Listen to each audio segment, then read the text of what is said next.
What's good? What's good? Guys, make sure as you come in, you like the video, share it, and subscribe so that we can reach a wider audience. We're going to be talking about what's really going on with the Kenyan protests, right? The protesters, right? The government, right? Is the government simply trying to balance its books now that Kenya has a whopping $45 billion foreign debt, right? In total, Kenya has around $80 billion of debt. How However, the other amount is in either shillings or just within the domestic market, right? Through the domestic banks, etc., and also perhaps bonds that the government issues out to the population, things like that. However, when it comes to foreign debt, Kenya has $45 billion, right? So that's a lot of money for countries whose economy is around $120 billion GDP. So that's a gross revenue that the country brings in, $120 billion. So $45 billion is actually almost half of that, right? So it's at least 33% of that. So if you're looking at this whole situation like this, you kind of have to ask yourself, well, can Kenya pay it back? Is Kenya going to be able to pay it back? And is the government correct for trying to increase taxes the way that it has, by levying different things, right? They set up some eco levy whereby baby diapers, sanitary pads, because of disposals, and some kind of green tax, they're basically taxing them more, right? Things like bread, cooking oil, owning a car, there's increasing taxes on that. Import fees are also increasing. So many different taxes, right? Just owning land, if your land isn't, doing something, again, more taxes on that just by the land sitting there. So with all these introductions of so many different kinds of taxes, the Kenyans went on the streets and said, enough is enough. We're not going to pay this. And not just that, some Kenyans felt that these politicians, the members of parliament, were bought. So they were basically, because they were bought, they basically went against what the Kenyans wanted, even though the Kenyans are the ones who voted them in. So there is a lot of there's a lot of talk and a lot of things going on in the streets that basically make Kenyans not want to pay extra tax. Now, why are they paying more tax? Is it because the government wants to start more projects? No. It's actually because the Kenyan government runs on a deficit. It actually does not generate enough tax to sustain itself. So there's different reasons for that. Some people claim some people are being paid too much. If you look at some of these, people in government, in the three branches of government, some of them are being paid tens of thousands of dollars every month, right?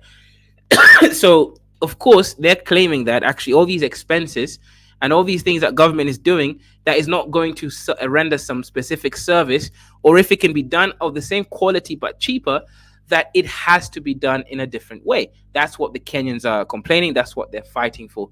So let's go ahead, let's watch this video and then analyze it and then break it down to figure out what's really going on in Kenya, and how can we escape the Eurodollar system as African people generally.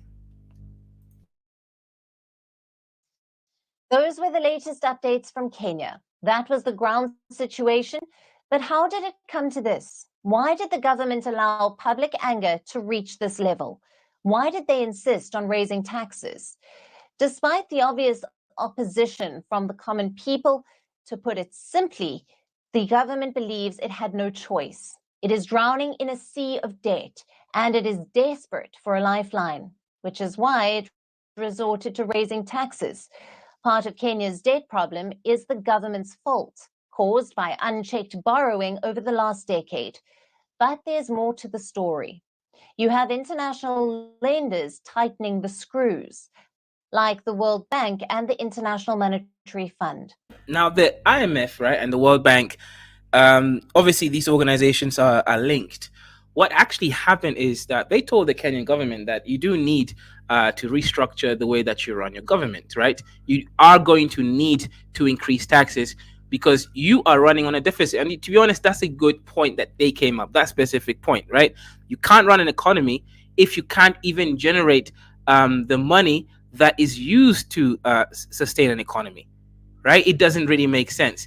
So that's now part of the problem. These people are out here running government when they can't even keep the money balanced. Right? Let me give you an example, right? Let's say DiCaprio and UFC live in one house, right? Each of them have their own room. Okay, well, the bill every month is $1,000, right? 500 from each of them. Now let's assume DiCaprio is only able to make $400 a month.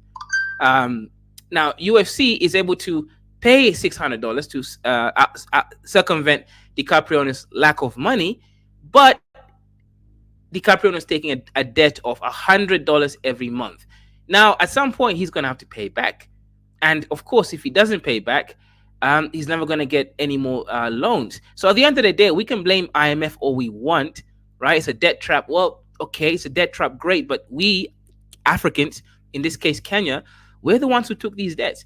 And we know the interest rates on these debts are quite high, sometimes even 20%, especially when you look at how the repayment plan works, because some of these contracts are compounded interest, meaning you end up paying 20% or even higher sometimes. So we can't always just blame IMF outright, right? Kenyans did, or rather the government did actually take out these loans. You also have external shocks like COVID and the war in Ukraine, leading to Kenya's currency depreciating. And of course, there's usually one suspicious party when it comes to debt, especially debt in Africa. We're talking about China. This is gonna ruffle up the feathers of the Pan Africans, right? Well, China is good. China is well, China and the West is no different, right? Both of them have high interest rates. You can claim Chinese one is a bit lower, which it is. However, China actually hikes up the value of the debt. Now, let me explain what that means, right? China rarely, when I say rarely, almost never actually gives you dollars, right? They don't give you dollars in your hand. What China does is they give you a project and with an estimated value. So, for example, you want to build the standard gauge railway from Mombasa, Kenya to Nairobi, Kenya. Great. China will give you a number, $2.5 billion to make that project, right? China will provide most of the workers, meaning they're paying themselves. They evaluate the cost of this project. They're paying themselves, yet no money actually reaches your pockets. So the project could have really cost $1.5 billion. They've added $1 billion on top of that. So you as African, that's how they're thinking. China's interest rates are lower. No, China's interest rates are not overly lower, right? Because they already add way more value than to your debt than they had to. Also, China gives you the debt in American dollars, yet they never gave you any money. Why is that? Why can't they give you the debt in your currency? Well, because China is also a colonizer. We have to understand this, right? Everyone is participating in the Eurodollar system. The dollar is supreme, and China is no better than the West. Beijing is also to blame for Kenya's debt problems. Our next report brings you the details. The situation in Kenya is the direct result of unsustainable debt. Nairobi owes a lot of money to a lot of different creditors, both internal and external. How much does Kenya owe in total? About 11.2 trillion Kenyan shillings. That's around $80 billion, right? Yeah, overall, Kenya owes around $80 billion. However, half of that is actually is the issue that we actually have to worry about, right? The currency, the one that's actually in American dollars currency, the one that is foreign debt, right, to America and China, and all those kinds of banks, right? The rest of it isn't quite as necessary to pay back the domestic debt, right? That one you can just print money and pay people back. But the one in American dollars, we don't have the capacity to print money in dollars, right? So if that's the case, right, it basically means that Kenya has to make this money in order to pay the debt back.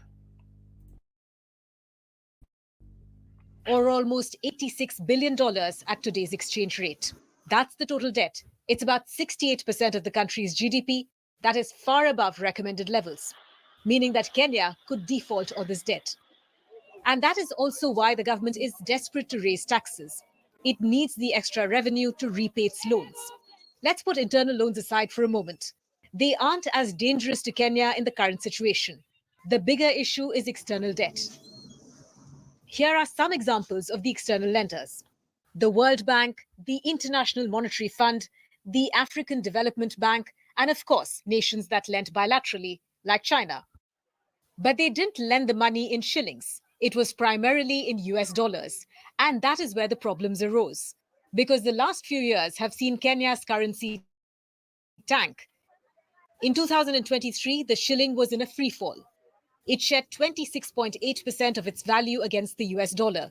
That meant that Kenya's debt burden kept rising without it having borrowed too much money. Kenya's debt rose by more than 30. Yeah, so let me explain what she's saying, and this is a little bit more complicated here, right? Just remember, guys, no matter how much shillings you have, you cannot pay your debt back if you don't have the dollars.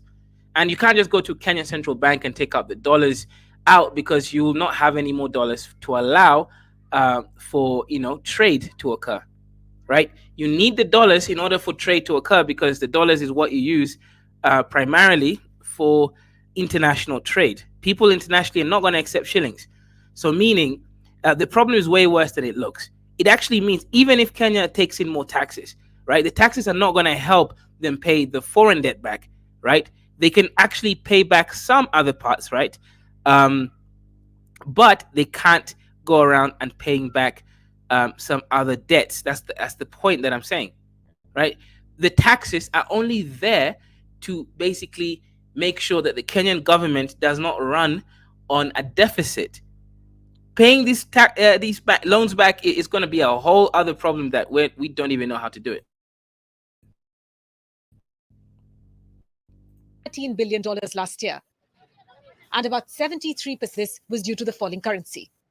That's almost $10 billion of extra debt. That is why Kenya's government no, that's not quite true. As I said, I think that, as I said, the lady, shout out to her, she quite doesn't understand geopolitics, especially when it comes to economics. That's not affecting the debt Kenya has, because the debt is not in shillings anyway, right? What actually is the issue is when our exports reduce, right? So how we get dollars in the country is like this, right? We grow things that white people and other people around the world consume. For example, coffee, tea, flowers, right? Cut flowers, avocados, dragon fruits, basically agricultural products in this case. These are what we call cash crops, because they bring in cash to the Kenyan economy. We also get money from super chats. Every super chat you send me goes directly as a dollar into the Kenyan Central Bank. How else do we get money in? Through tourism, right? People coming to visit the country on the ground, exchanging their currency for Kenyan shillings to use, and then that allows us to have euro dollars, right? Another way we get dollars into the country is through direct foreign investment. This is when foreigners directly come to Kenya to open up a business. For example, we've recently got Microsoft opening up a large data center in Kenya, right? Or the new deals that Ruto want to secure in America, whereby you're bringing in American calling centers, for example, for AT&T. That's going to bring the euro dollars, because AT&T will pay us in dollars. So these are the ways that we actually raise the dollars, right? The shilling collapsing and having its worth reduced, that won't affect us paying back foreign currency denominated debts. The two things aren't really as related as the lady makes it out to be, right? I want to make that clear to people. That's two separate issues. The local currency and that are two separate things, right? Not quite the same. Inflation doesn't affect the debt, because the debt was never in shillings to begin with, right? So what that means, though, however, what inflation does, though, is it increases the burden on the government to be able to pay itself to run services, right? Paying all the local governors, just local workers in offices and everything, and also all the expenses that come with running a country, and also fixing roads, maintaining public buildings, and all those kinds of stuff, public services. That's where the taxes are going to go. The taxes that have been implemented, or rather they tried to implement using this 2024 tax bill. I want to make that very clear, right? That's going to help Kenya run its government, but it's not going to help it pay the debt. However, inversely, you could say it will have an impact on the debt repayments, because it would mean that Kenya would not have to borrow money in order to run its government like it always has done for the last 10 years. Right? When you're running a government at a deficit like DiCaprio and UFC, at some point you're going to realize you have to start paying back the money, otherwise everything falls apart. insisting on raising taxes in case the shilling goes into a free fall again. The Ruto government is desperate to avoid a debt default. Look at Sri Lanka in 2022, or Ghana that same year, or Zambia in 2020. Now, what happens if a country fails to pay back a loan? First, it becomes harder to get a new one. Then the value of the defaulting nation's currency usually tanks, making imports more expensive, causing inflation to surge. Then there are usually shortages of essential goods, leading to hoarding, long lines, and public inconvenience. Kenya is already suffering from a weak shilling and high inflation. To avoid the rest of the problems, the government had to pay back its loans. A big Eurobond payment was due this year, worth about $2 billion. Kenya didn't have the money to pay it back, so it borrowed more money, and that too at a higher interest rate. Now, you would So as you see, right, that's how Ruto was able to reduce, because Kenyan shilling at some point reached pretty scary values when it came to when it came to this whole issue, right? At one point, $1 was 162 shillings. Now, $1 is around 130 shillings. So by paying back that coupon, right, that debt that we had taken off from the Eurobond, by taking again and more loans to service that loan, we were able to stabilize our economy for now. But again, this is like patchwork economics. It's not sustainable at all. So unless we find sustainable measures to be able to actually run our countries, unfortunately, African countries will kind of be stuck in this cycle. You borrow money to pay back the loans that you already borrowed previously, and remember, your interest rate is increasing, so you're not even like it's not even sustainable. You just keep taking more and more, and of course, these people, that World Bank, IMF, etc., they will have an impact on your economy. They're going to tell you, well, this is how we want you to run your country. These are the suggestions. If you ever want to borrow money from us again, or if you don't comply with these suggestions, we won't give you more money. Now, Africans will think this is evil, this is terrible, and you could argue that it is. However, this is how banks work anyways, right? If you take my money and you don't pay me back, then of course I'm going to have an impact on your business in order for you to pay it back. I mean, this is common sense, and China is no different.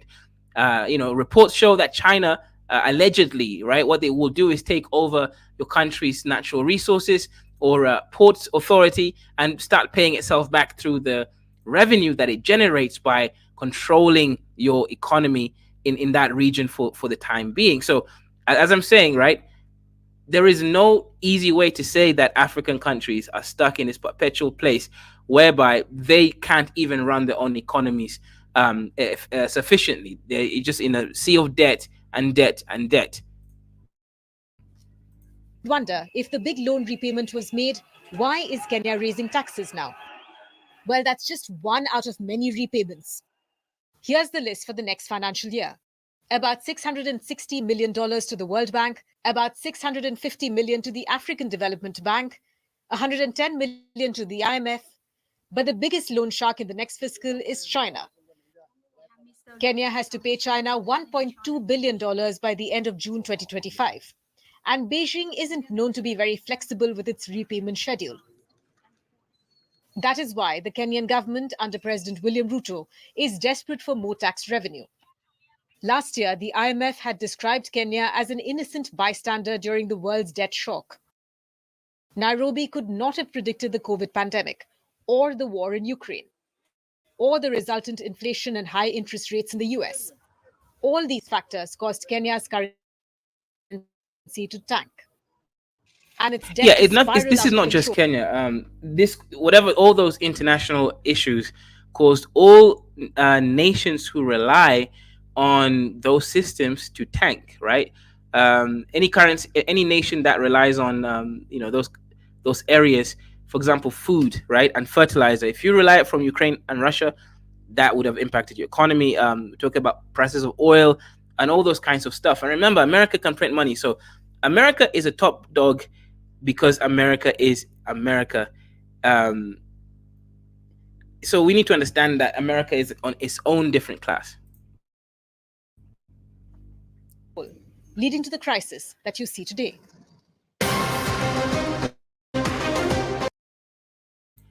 Yeah, so what's good, Snake Man? Long time. I'm glad you're alive. Yeah, I'm always alive, and I'm always surprised about First of all, it's a Telegram group, nothing personally, but sometimes it's just retarded, like straight up, like. Right. And there's this topic. What? Okay, okay. Maybe we can make. You can have the stream, and next to it, you can explain it. How high was the taxes increased? Like percentage wise, like because Oh, for me it sounds more like young Africans being young Africans, aka being emotional and stupid. good question. Good question. Okay, so there is no, and shout out to the super chat from DiCapriono, $5. Is the kaiju going to make an appearance today? He's probably sleeping. He usually appears in the night show. Um, Over here in Europe and Africa, it's around 10, 9, or 11, right, in the morning. So he is either working or sleeping. So yeah, he's shout out to you though, DiCapriono. So let me answer your question. There is no direct increase by percentage in tax.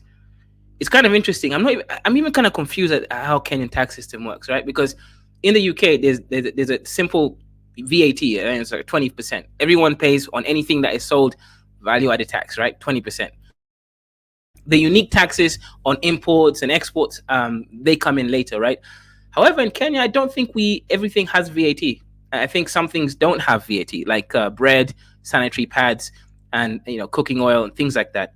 Those things are taxed. I know that in Africa tax system is always special because of the tribalism Mhm. and the political decentralization. I get it. That's why me as an African, when I hear tax increase and I hear people saying going on the street, it sounds more like coping for something else, like what is going on in Kenya. Yeah. So good point. Good point.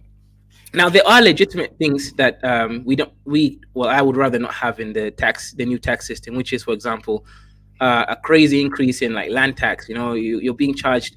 I know other countries have this, right? But being charged just to own land, because the government claims, and they're right. I just don't agree with it for my own personal reasons. That land could be used in better uses. So these people need to pay tax or make it productivity. Make it into agriculture or you know develop it somehow, right, to help the economy. So things like that. And also, I think people are claiming, I haven't seen it myself, but people are claiming that the government wants to remove land ownership as well. They want to make it everyone owns only for 100 years instead of the 1,000 years that we have right now. However, the youth, they're protesting the things like bread and cooking oil and sanitary pads. And I don't even think it's really the tax. I think people just hate Ruto, man, because what happened is Ruto came in and they voted for him because he's a hustler. They thought that he's going to be someone who cares about the poor people, right? Because apparently he was poor. Apparently, right? They kept claiming he used to sell chicken on the streets. And I'm thinking, there's a difference between someone selling one chicken and someone selling 50 chickens, right? It's like, I don't get how Africans do this elitism thing. So they were like, yeah, Ruto, Ruto. Then, of course, because of all the issues that has nothing to do with Ruto, the Kenyan economy tanked, right? At one point, $1 became 162 shillings. Now, Ruto took more loans in order to fix that problem, and the shilling went back up to 130 shillings to $1, right? That's a significant increase. However, um, right now everyone just got frustrated. They just want Ruto. Ruto must go. So they've been rioting, protesting. They've broken into parliament. They stole the mace. There was actually gunshots where I live, right? The police were killing people. All sorts of things going on here. But if I try to speak, even like, for example, I tell them, look, Ruto is not even the person that can even sign this bill into power. Let me explain it just a little bit, right? Kenya's got Now, three branches of probably it's some kind parliament. of parliament who will do it, Yeah, parliament has got nothing to do because with I it. don't know why Africans don't get it. In a democracy, the president is mostly a figurehead and Exactly. a representative, and most laws will be pushed by the parliament, what is a group of Exactly. the political All of parties. actually. Yeah. All parties is pushed by parliament. It is not the president's a figurehead. What he does have control is the armed forces, right? Security. That's the only power he actually has. And even him signing these deals and contracts for loans, even that is illegal. The parliament is supposed to vote for a new loan, and he signs Yeah, it. Not that is the reason why I always say democracy and Africans cannot work together. Because even when we have democracies, the average Africans do not get it. They just don't get it. Because if you mention parliament, they start having a fat question mark above their head. hmm So basically, everyone is saying Ruto must go, and I find I get it. You don't like Ruto, but I try to explain them. Ruto doesn't have power in this whole bill, not even a little bit. Whether he signs that document or not, it will still They be don't going care. to They exactly. They don't don't care. care. They don't care. And then they start thinking It's a I'm an see enemy. no no. The problem is to see Ruto at the top, and because they're simple minded, to think, okay, if we get rid of Ruto, Things will be somehow the better. entire the entire system will change. Once again, you're in a democracy. Ruto is just a small fraction of the entire beast that is called your administration and your democracy. Like Hmm. getting rid of Ruto is like saying, okay, we have 1,000 strong army who don't need a general to operate, but getting rid of the general somehow we makes the army weaker. No, to just appoint a new general, like straight up, like it makes no difference. Right, right. So that is now the issue. I've tried to explain it to these people 1,000 times about how Kenyan government works. We got the judicial system is independent, completely independent. Whether you think it's corrupt, that's a separate issue. You got the parliament, very, very independent, and probably the most powerful one is the parliament. Then the presidency and its executive team, right? The cabinet, very different things that these people can do, right? Executive powers is only used in emergencies. That's when the president can sign, temporary laws and put your country in, like special, situations. I told them, look, go and lobby your dusty politicians who voted this bill in. It's got nothing to do with president. You can claim you paid people off all you want, but that's still not relevant. Lobby the No, people that actually have power. do you remember what this reminds me when you mentioned a lobby? Do you remember when we had the arguments with Negropeans that somehow other Negropeans in other countries and Africans should somehow fix the problems in their country? And we asked them, why can you just lobby the local African, the local Negropean African, who has all the power, that is the richest one in your community to be political in that country, and they starting malfunctioning. That is the same kind of thinking pattern. Like, let others fix it that have nothing to do with this and can actually not fix it because they're not part of the system, but not you who actually can do something. Not you. Not you. Like, and don't do it in a productive way. Like, don't actually try to make a party of Kenya and try to take over the political. No. Get rid of the president who's a figurehead and actually has no power about the bill, and then complain about it. Exactly. Exactly, right? Like I'm really, really thinking about this, and I'm like, nobody, like I mean nobody, right? I went to some group chats, even the one from where I live. I tried to explain to them how these things work, right? I was telling them whether Ruto signs it or not, it will still go to law in 14 days if Parliament goes back and revotes it. It's irrelevant what the president does. You're hating on a figurehead, and this is the issue, it's a scapegoat, right? And I was just thinking, this is insane. Go lobby your freaking politicians that you voted in. Tell them, bro, you sign this shit again, you're being removed from No, power that next time, and actually then would keep. take effort.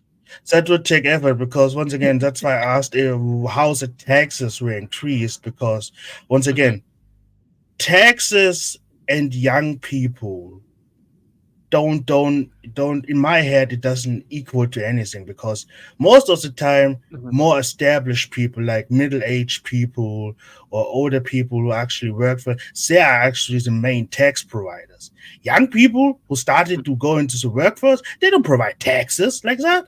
What the fuck? Then that's why I was surprised because you mentioned land taxes.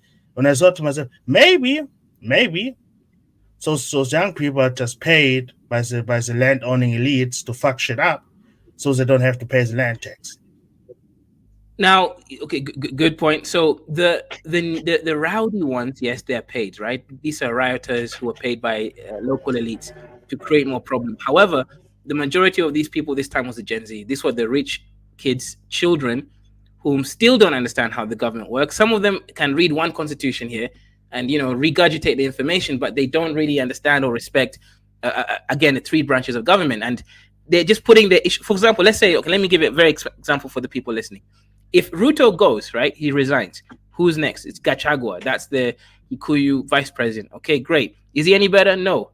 All these people are the same. Okay, so Gachagua goes. Although I don't know why he would leave power, right? Oh, then it's a chief justice in control. Now the chief justice, right? Shout out to her. I'm not gonna speak shit. I'm not gonna talk shit about her. Shout out to her. But she's got a car worth $300,000. There's hundreds of thousands of cases in Kenya that never even get resolved until after like 10 years, right? Over there. If you can imagine how much money she's making. So some people are claiming if they just divide how much money she's making by 12, you can hire in like 100 new judges and then resolve 50,000 cases a year just by that expenditure. I'm not going to go into that right now, but the point is, all of these people are making bank. None of them care about the dusties on the ground. Secondly, the debt is real and we have to pay this shit back. Otherwise, we become like Ghana and Ethiopia and Zambia, and we can't get new loans, and our economy tanks and becomes shit. Like I don't like. Yeah, Like we have something. That is something when I listen to the. That's what the people don't understand, that the alternative is worse. So I mean, I think think they understand. They just don't care. Like I never like when people say they don't get because I can remember when the shilling was going down, that people were angry. Oh yeah, and then when Ruto fixed it with debt, with loans, forget about it. People were happy. That I understand the concept of the problem is that just don't care because it's not the depth. The depth that they have, so normal people cannot feel it. And when they cannot feel it or see it, they don't care about it. They know it exists because they know that the economy gets fucked up, but they just don't care about it right now. Now, after the bill is passed or the debt is not paid back and the economy goes to shit, then all the people who were protesting, so, why is our economy so bad? Why is it? You kicked out the guy who tried to fix that shit. Like, what do you expect?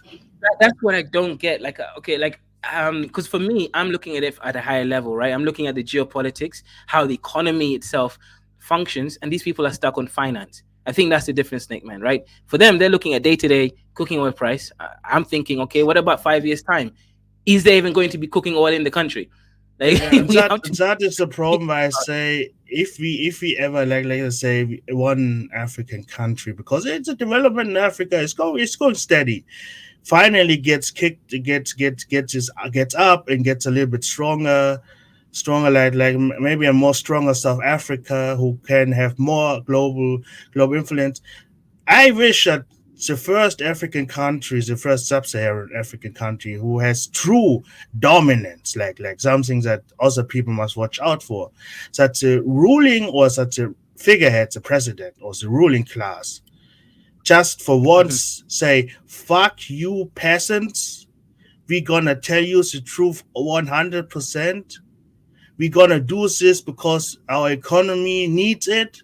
And if you don't like it, good. The alternative is more fucking poor shit for you. So you can take the solutions or take the consequences. Your decision.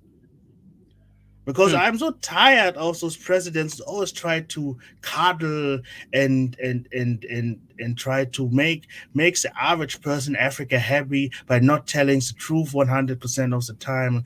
Because those people believe then they alter truth and don't understand that the true truth is more fucked up than it is. Because once again, the depth is real. The timeline, the ultimatum is in this year. It's a lot of money they have to pay back. Why the fuck are you trying to kill the tax collector and for someone for people who are way more powerful than you? What does it bring you to get rid of the middleman? Because you get rid of Ruto. Then China shows up himself. What are we going to do then? Do you try it doesn't make sense. China will take Xi Jinping? Do you try to fuck with China now? That's the young people in Kenya try to stand up against China for China to literally collect his money because it's rightfully his money back. Do you think also banks, also financial groups will let an African country let an African country say, okay, we just gonna drop the debt, like you owe us money, but because you're Kenya. Forget about it. You don't have to pay us back. Do you really think the global market will let like the debt will be paid? Of course not. You know what? These people are insane. Here's the thing, and also I want you to chime in, Nigerian first. These young Kenyans, for some reason, and not just young ones, just Kenyans in general have this weird feeling that if you just manage the public funds, somehow the debts will get paid. I'm like, what the fuck? You're managing pennies. We have 45 billion American dollars as a debt, external debt. Then we have another 30 something billion dollars internal debt. Debt through not Eurobonds, bonds that the Kenyan government's issued or whatever it is, right? How the hell are we going to pay any of this shit back just by managing our money better? No, bro. If you want to do shit, you have to have growth economy. You can't just manage shit down. It's not going to work the way these people think it's going to work. Oh, the president is flying on this. No, that is pocket change. We're talking about big actual money. And here's the other thing, right? These people don't seem to get it. Right now, Kenyan government is not even able to get enough taxes to run itself. It's borrowing money in dollars to pay people in the government. So now would be a good time. I know it would be like pouring water and oil to tell the Kenyan people, hey, the lifestyle you have right now is making us minus because our economy is not good enough for the lifestyle. So you have two chances. A, you try to get us the money that we owe, or B, we drop in the lifestyle and you turn back to the mud huts. One of the two things will happen probably, because the debt will be paid. Yeah, the Capricorn says, I'm glad that the native Kenyans spoke up for what they wanted. It must be very empowering and liberating experience. If only we Black Americans could get that kaiju off our backs, all would be good. Maybe you all need to get that NATO Ukraine cash. Yeah, but the problem is in NATO. That's the funny thing about I don't get pro blacks at all. It's not your money. Why do you not get it? Why do you not get it through your head? The Ukraine in cash. It's not Ukrainian money. It's a Western European money, and that's debt. It's a loan. It's not for free. It's not for free. That's what I don't get. It's like, okay, you speak your mind, but you still owe the money. Like speaking your mind, all you want. True. You still owe the money. I agree. And also, I wanted to chime in here a little bit, right? There is a Somali Kenyan journalist who was apparently grilling Ruto on the fact that in Baringo County, the northern counties, right, where those dusty Kushites and Nilots live, they're always having, banditry, as well as just the local tribes being mischievous, stealing, and, they have AKs and stuff. So it's not so safe for people to go to school and stuff like that. So he said to the president, was like, okay, why are you sending Kenyan police, right, Kenyan resources, human resources to Haiti to fix that a problem that's 12,000 miles away versus going to your northern parts of your own country to fix that issue? And to be honest, I was thinking to myself, this person really thinks he asked a good question. Freaking money. You're getting $400 million. Do you know what? Do you know what? What if I were as the president? What I have said? Okay, very easy. Can you outbid the West? Yeah. The West pays me to have human resources. You want me to send those human resources to the north, to the poorest part of my country? And then you niggas don't pay me. No, they don't even want to pay taxes to actually pay for that. It's not even taxes. I would straight up say a straight full cash out. Pay me the entire. Now pay me more. Pay me 20% more than the West is giving me for the resources, and I will gladly send those troops into the north. But you are the most brokest part of our country, so you don't. I know you don't. We barely have money. You don't have money. So why the fuck should I do? That's why I say we need presidents who tells the truth. I would have straight said up because you pay me money. You want the troops, pay me money. Besides the taxes, that is something. Secondly, that is another topic. If I would send the troops, that will happen. But pay me 20% more than the rest is paying me, then I will send the troops. But I know you are broke. then why the fuck are you talking? Mhm. Yep. I agree 100% with everything that you're saying right now. So it's but here's the thing, right? And something I've noticed, Snake Man, people don't seem to respect money that much. Yet everything is about money. Like let me just make this very clear, right? In a very obvious way for these people. You are rejecting a finance bill because you don't want to pay money. Yet you are thinking that Ruto is crazy by trying to get $400 million in order to start paying off debts because it's actual dollars. So you're gonna start saying, "Oh, it's all about money." Well, yes, even you are literally burning the country down because of money. Why can't people at least understand the hypocrisy in this whole situation? Once again, simple people don't care. They don't Mm. care. They see the connections, they see the logic, but they just don't give a fuck. That's why I always say we need politicians who just say the truth and treat the people as they are, assholes. Most people are selfish assholes, straight up. I will admit when I am talking about my business, I'm a selfish asshole, like straight up, like even to my family, like. But and that's why I say, because this cradling, this is trying to appease people who, in a drop of a hat, stabs you in the back just because you inconvenience them. It's not worth it. It's straight up not worth it. I don't get why our politician does it. Don't get it. Straight This, up. this is why I always say that many Africans are not ready to pay for the kind of country they want. The This is benefit where that, he wants us to use our resources too. do you hear me? Meanwhile, America is giving us 400. Yeah, I can hear you. Go ahead.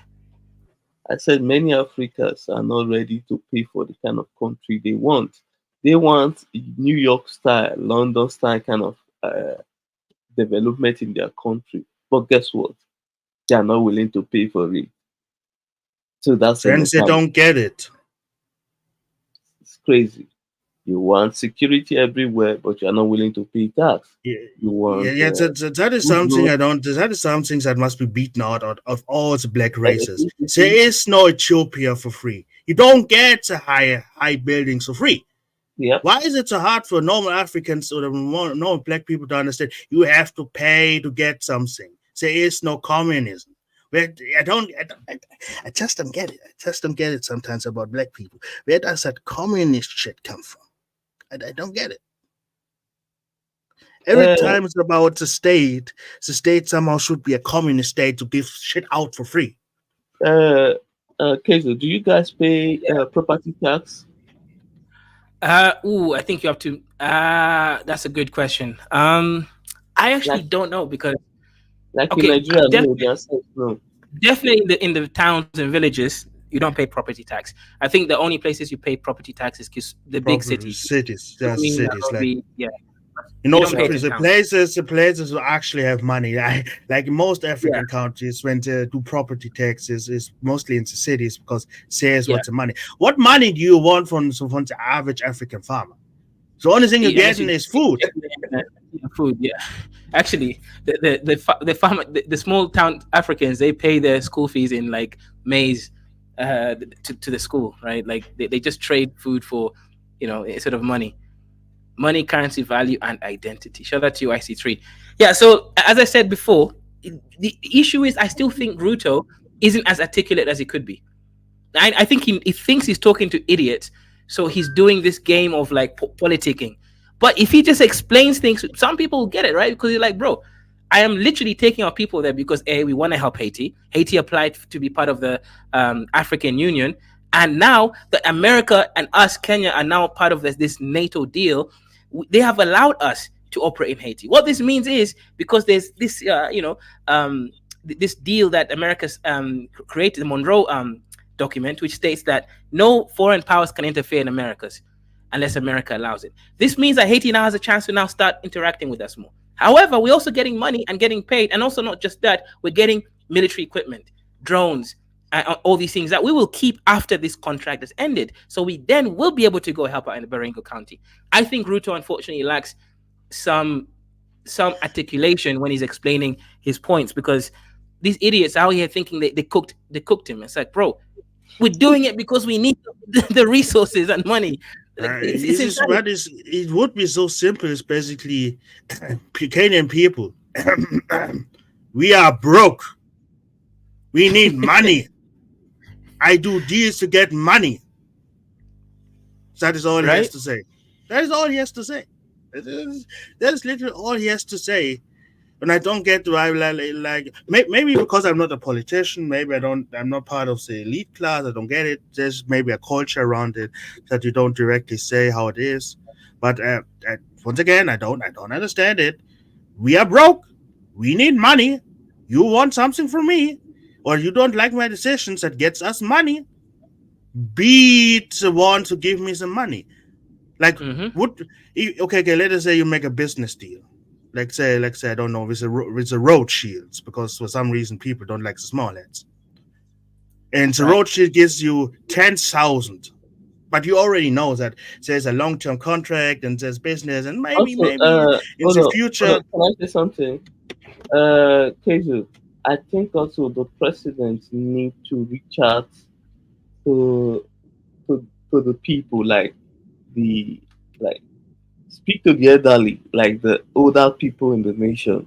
Tell them to speak to their children. Explain why like you need a long like kind of press conference and speak to the people. Tell the people to speak to their children. Burning down the country is not the right way to go. You understand me? And also looting other people's businesses is not the right way. And when you start looting, that's when the government officials will start, Yes, it should be. shooting and doing all that kind of stuff. But if they protest peacefully without looting or destroying property, there will be no issue. But immediately criminality is involved, of course, the government is going to respond.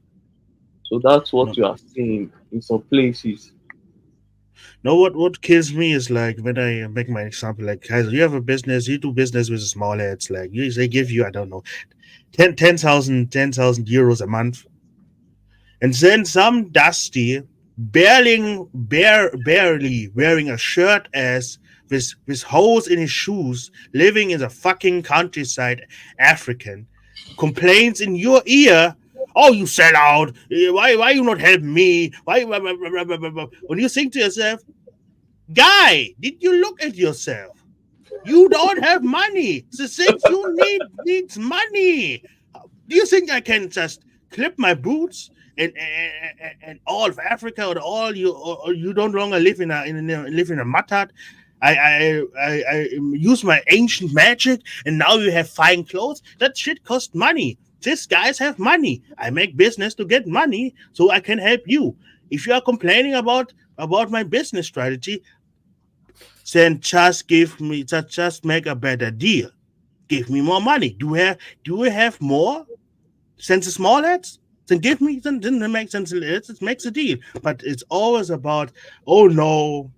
When you bring up tangibles, then okay, make a better solution, and they have to pull out the money they don't have. There's always say, oh no, why are we always talking about business? Why are we always talking about economics and something like that? But they are the ones who are complaining.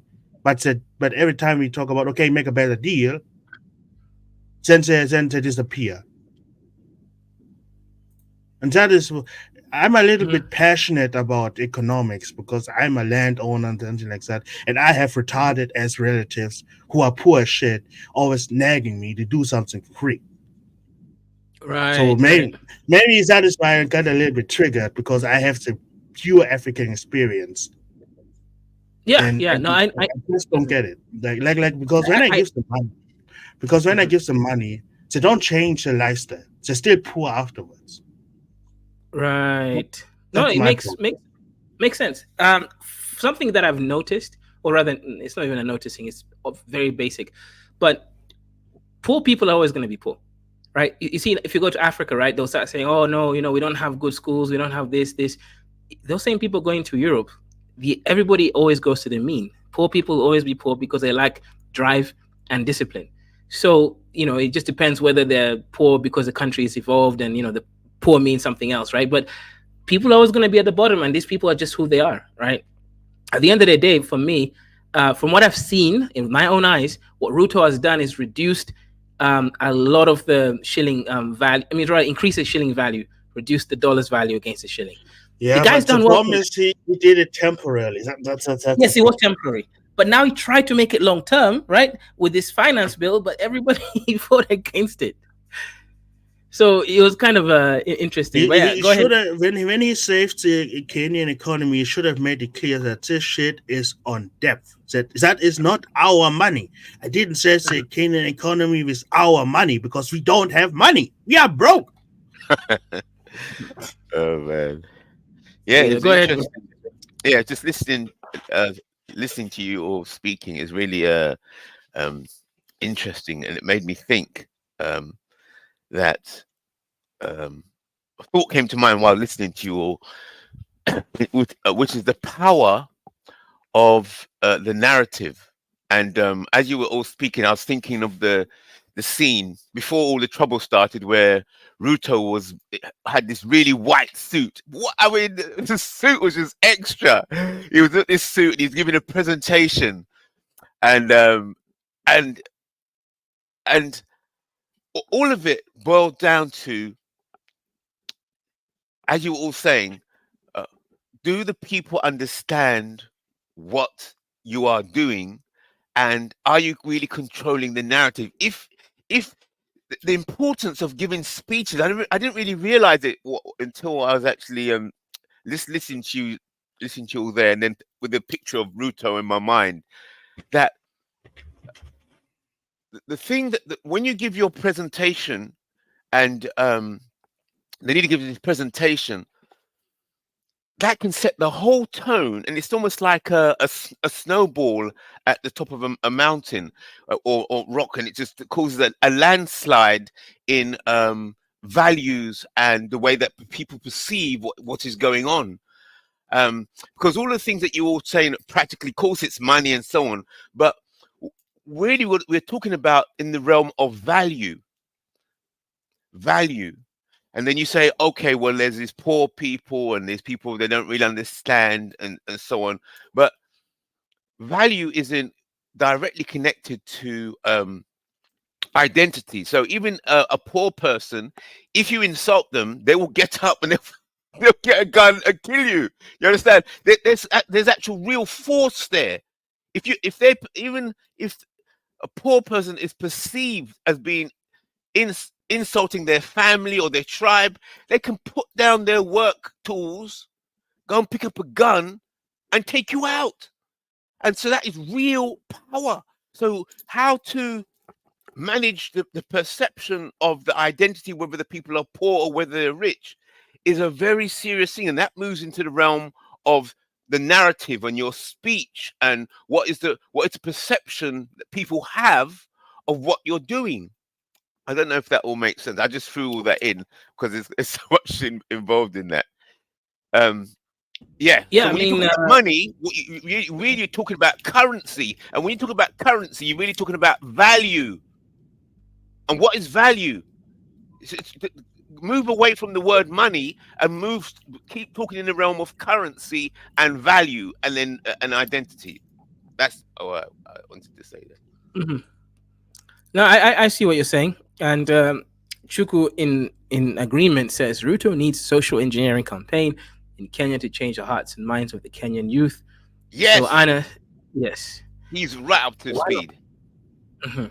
And so Anna says, why not curb Kenyan government waste, including corruption, instead first? Okay, I mean that's good, right? That's what they're going to be doing next, actually, since the bill has been rejected. Um, Basically, Ruto has advised the Speaker of Parliament, no, not Parliament, um, the head of Treasury, to basically redraw the government budget, basically to remove all the wastages and redundancies. But that's not going to be enough, right? Kenya's trying to raise $3 extra billion a year on this new tax.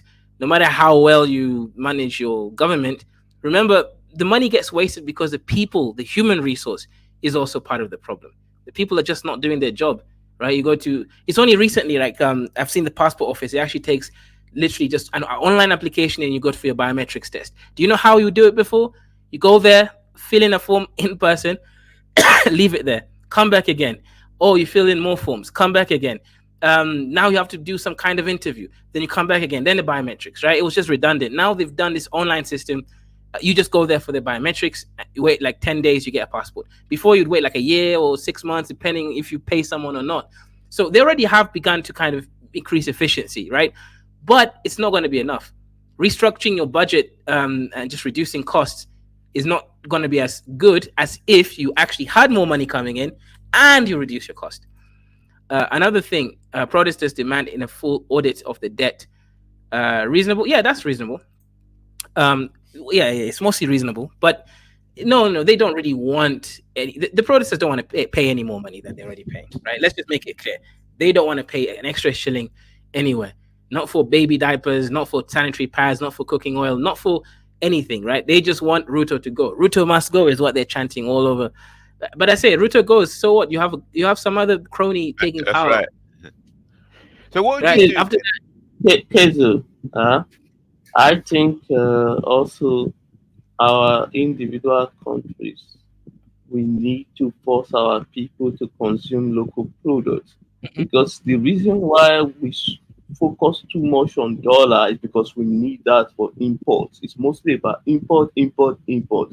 Let's focus on local production. Produce everything we consume and everything we eat. Then put a huge tariff on foreign goods, at least let's say 200%. Let's see if everyone will not, sit up.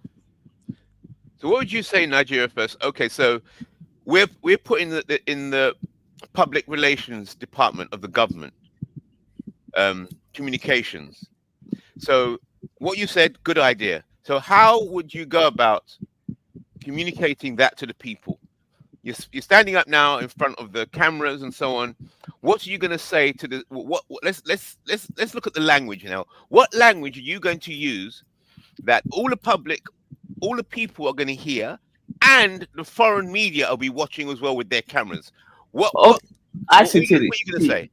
I've said this earlier. I said the president made a huge mistake by not doing, like, promoting the tax bill. You understand me? Because they didn't. This kind of bill, huge tax reform, Nigeria, what would you say? I got the point. No. That's what I'm trying to. That's what I'm trying to explain. That they would have do a, like, travel around the country.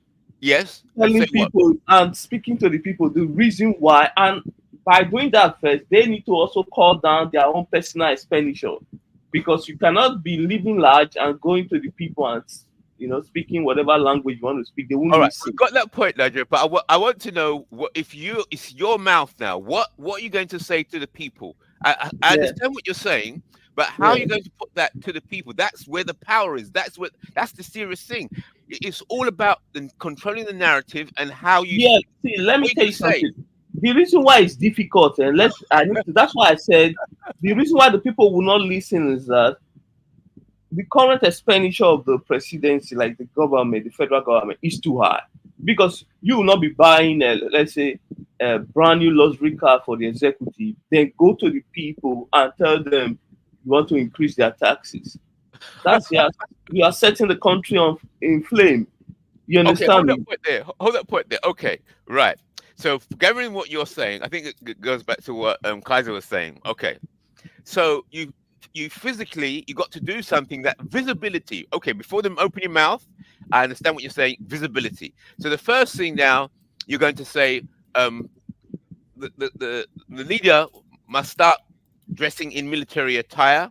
No, it doesn't mean burn his suits and so on. No, then, it doesn't. No. What then? What? No, it doesn't mean that. What I mean is that, okay, I think I saw the budget for the presidency. I think it's about almost a $150 million, for example. That's the budget for the presidency this year, Kenyan presidency. At least reduce that by, let's say 40%. You understand me? Reduce the expenditure. Call down some certain foreign trip for this year. Do some certain things, just some little things. Make it transparent.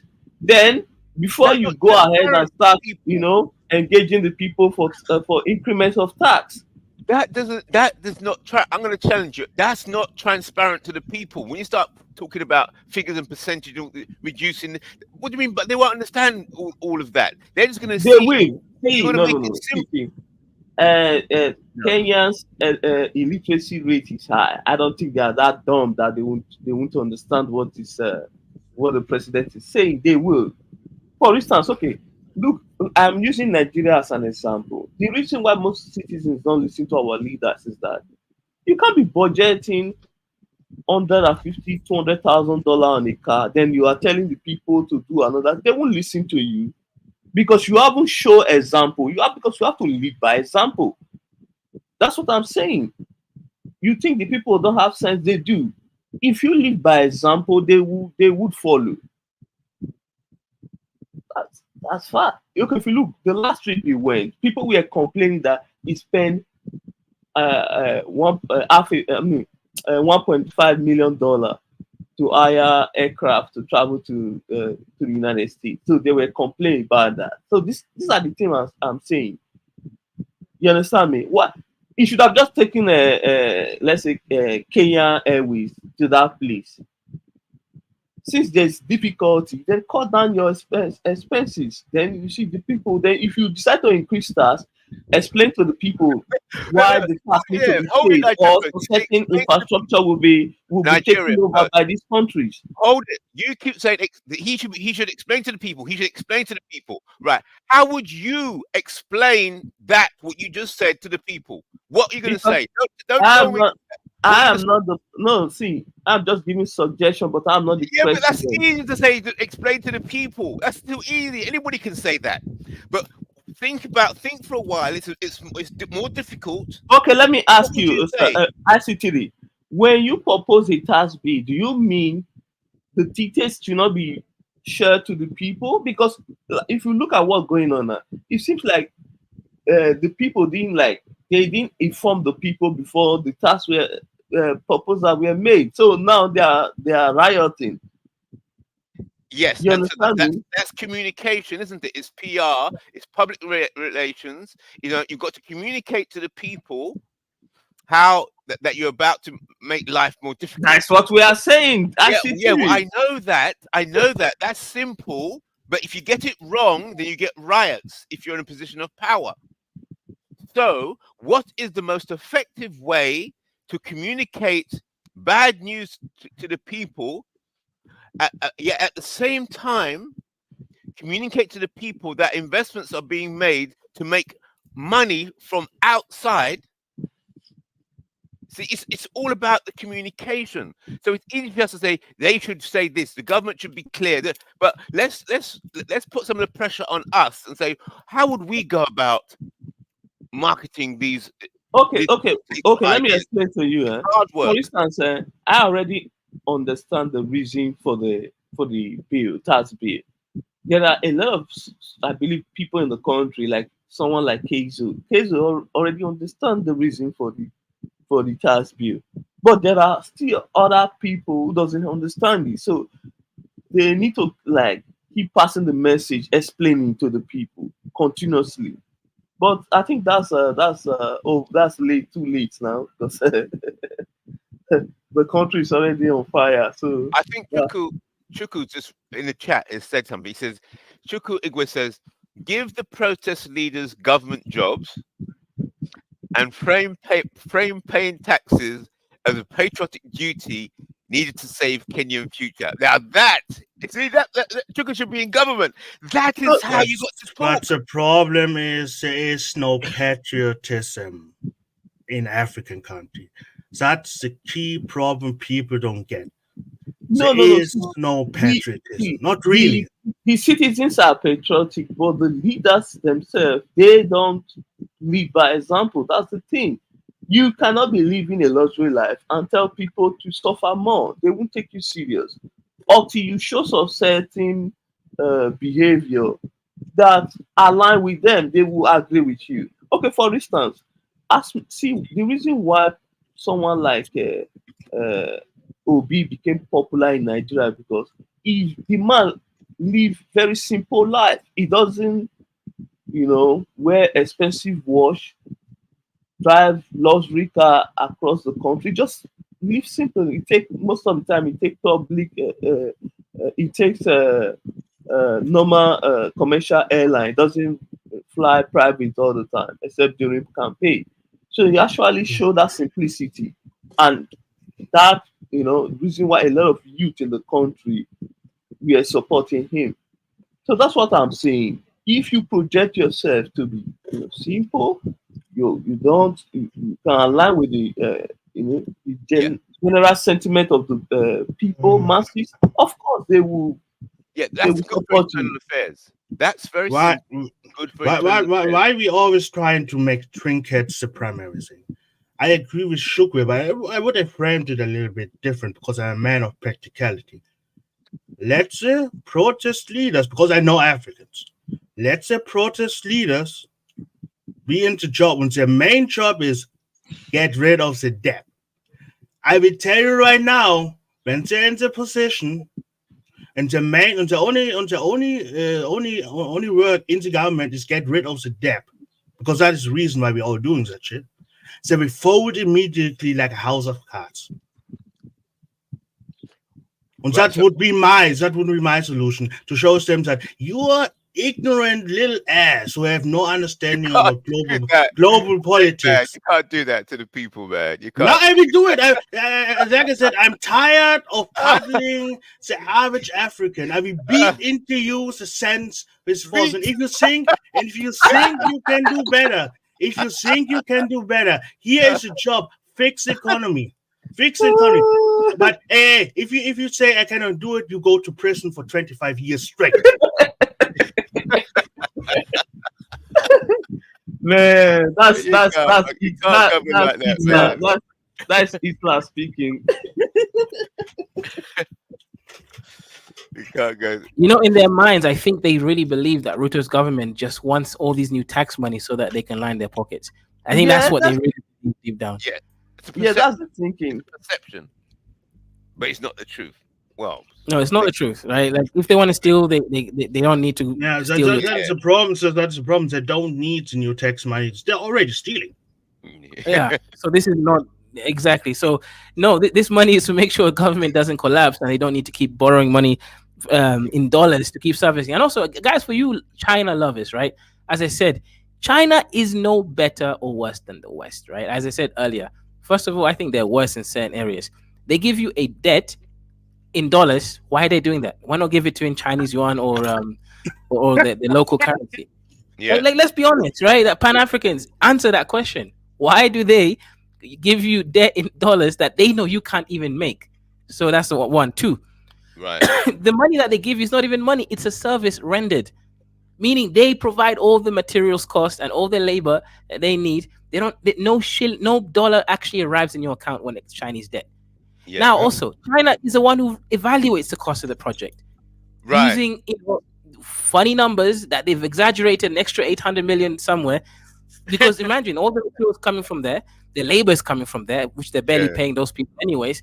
So you guys are ending up actually making China shitloads of money, and then you're like, oh yeah, it has low interest rates. No, it doesn't, because they actually Right. evaluate the project way above market rate. Yes. I mean, even the Kenyan parliament tried to take told the president, it's like, yeah, that Chinese SGR deal was way overestimated. If we went with Germany, it would have been way cheaper, for example, right? So that's all I'm saying. The problem with Germany is that Germany would have tried to fix the Kenyan economy to get some money back, and would have supplanted the elite class, because Germans like to do that. If they see something broken, they will fix it if they're involved. Ask Greece. They literally tried Greece. Greece had a lot of money to pay, and they literally tried to take over the government to implement tax reforms. Like there's a reason why no one actually likes to do business with Germany, because Germany will take over your government to fix your economy to pay back their debt. Right. So here's the marketing problem. So you have internal affairs and foreign policy. So internal affairs, you've got to show that you want people to cut back. So you've got to show physically that I'm cutting back as well. I'm buying a cheaper car, moving to a smaller house, and I'm wearing maybe military clothes. Or right, okay, so that's internal affairs. That's the message I'm giving to the people, uh, my government. Everyone's all the salaries are cut. We're cutting, so you people, you have to make cuts as well and pay higher taxes. All right, so the people look at you and say, yes, he looks like he's cutting back. He's not doing things. Okay, then you got foreign affairs. Now, what message are you giving to the foreign investors? Because you've got to show them that, because as Kaiser was saying, um, just saving on tax is not going to generate the kind of money to pay off the debt.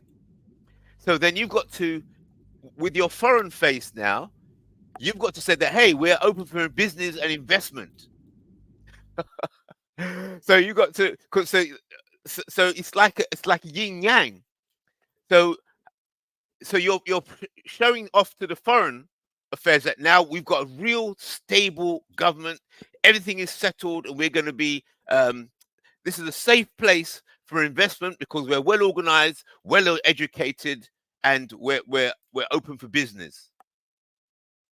So that's the message you got to be giving to the foreigners, whilst at the same time you've got to be going like what Stateman was saying, convincing the people to be disciplined and accept the temporary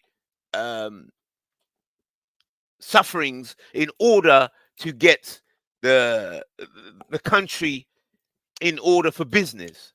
So it's like two faces. The face that you showed the foreigners is going to be different from the face that you're showing internal affairs. So the problem is the foreigners. That is a whole nother topic that, once again, I wish our politician would be just telling the truth. Because the foreigners, I would say, so yeah, we are open to investment. Everyone can come. But A, you have to fulfill a basic standard. B, because you're foreigner, you have to pay some special taxes. And C, no longer I would try to transition from you give us something, we pay you later back, pay you back later, to you give us something, we give you something, we split the profits. That there's no more debt involved. It's only profit. Like when you make, like when the state makes a business deal, the deal's already paid, and we only benefiting from the profits.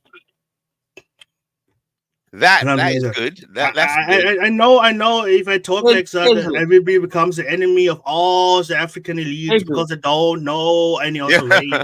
Kezu, Sounds good. Kezu, Yeah, what's good? who is the? I think they said she's the ambassador to Kenya. She's a billionaire. I think I heard that she's the one betting on Kenya. Do you know the lady? Ooh, I'm not too sure this one. Just can you Google the ambassador of Kenya, U.S. ambassador of Kenya?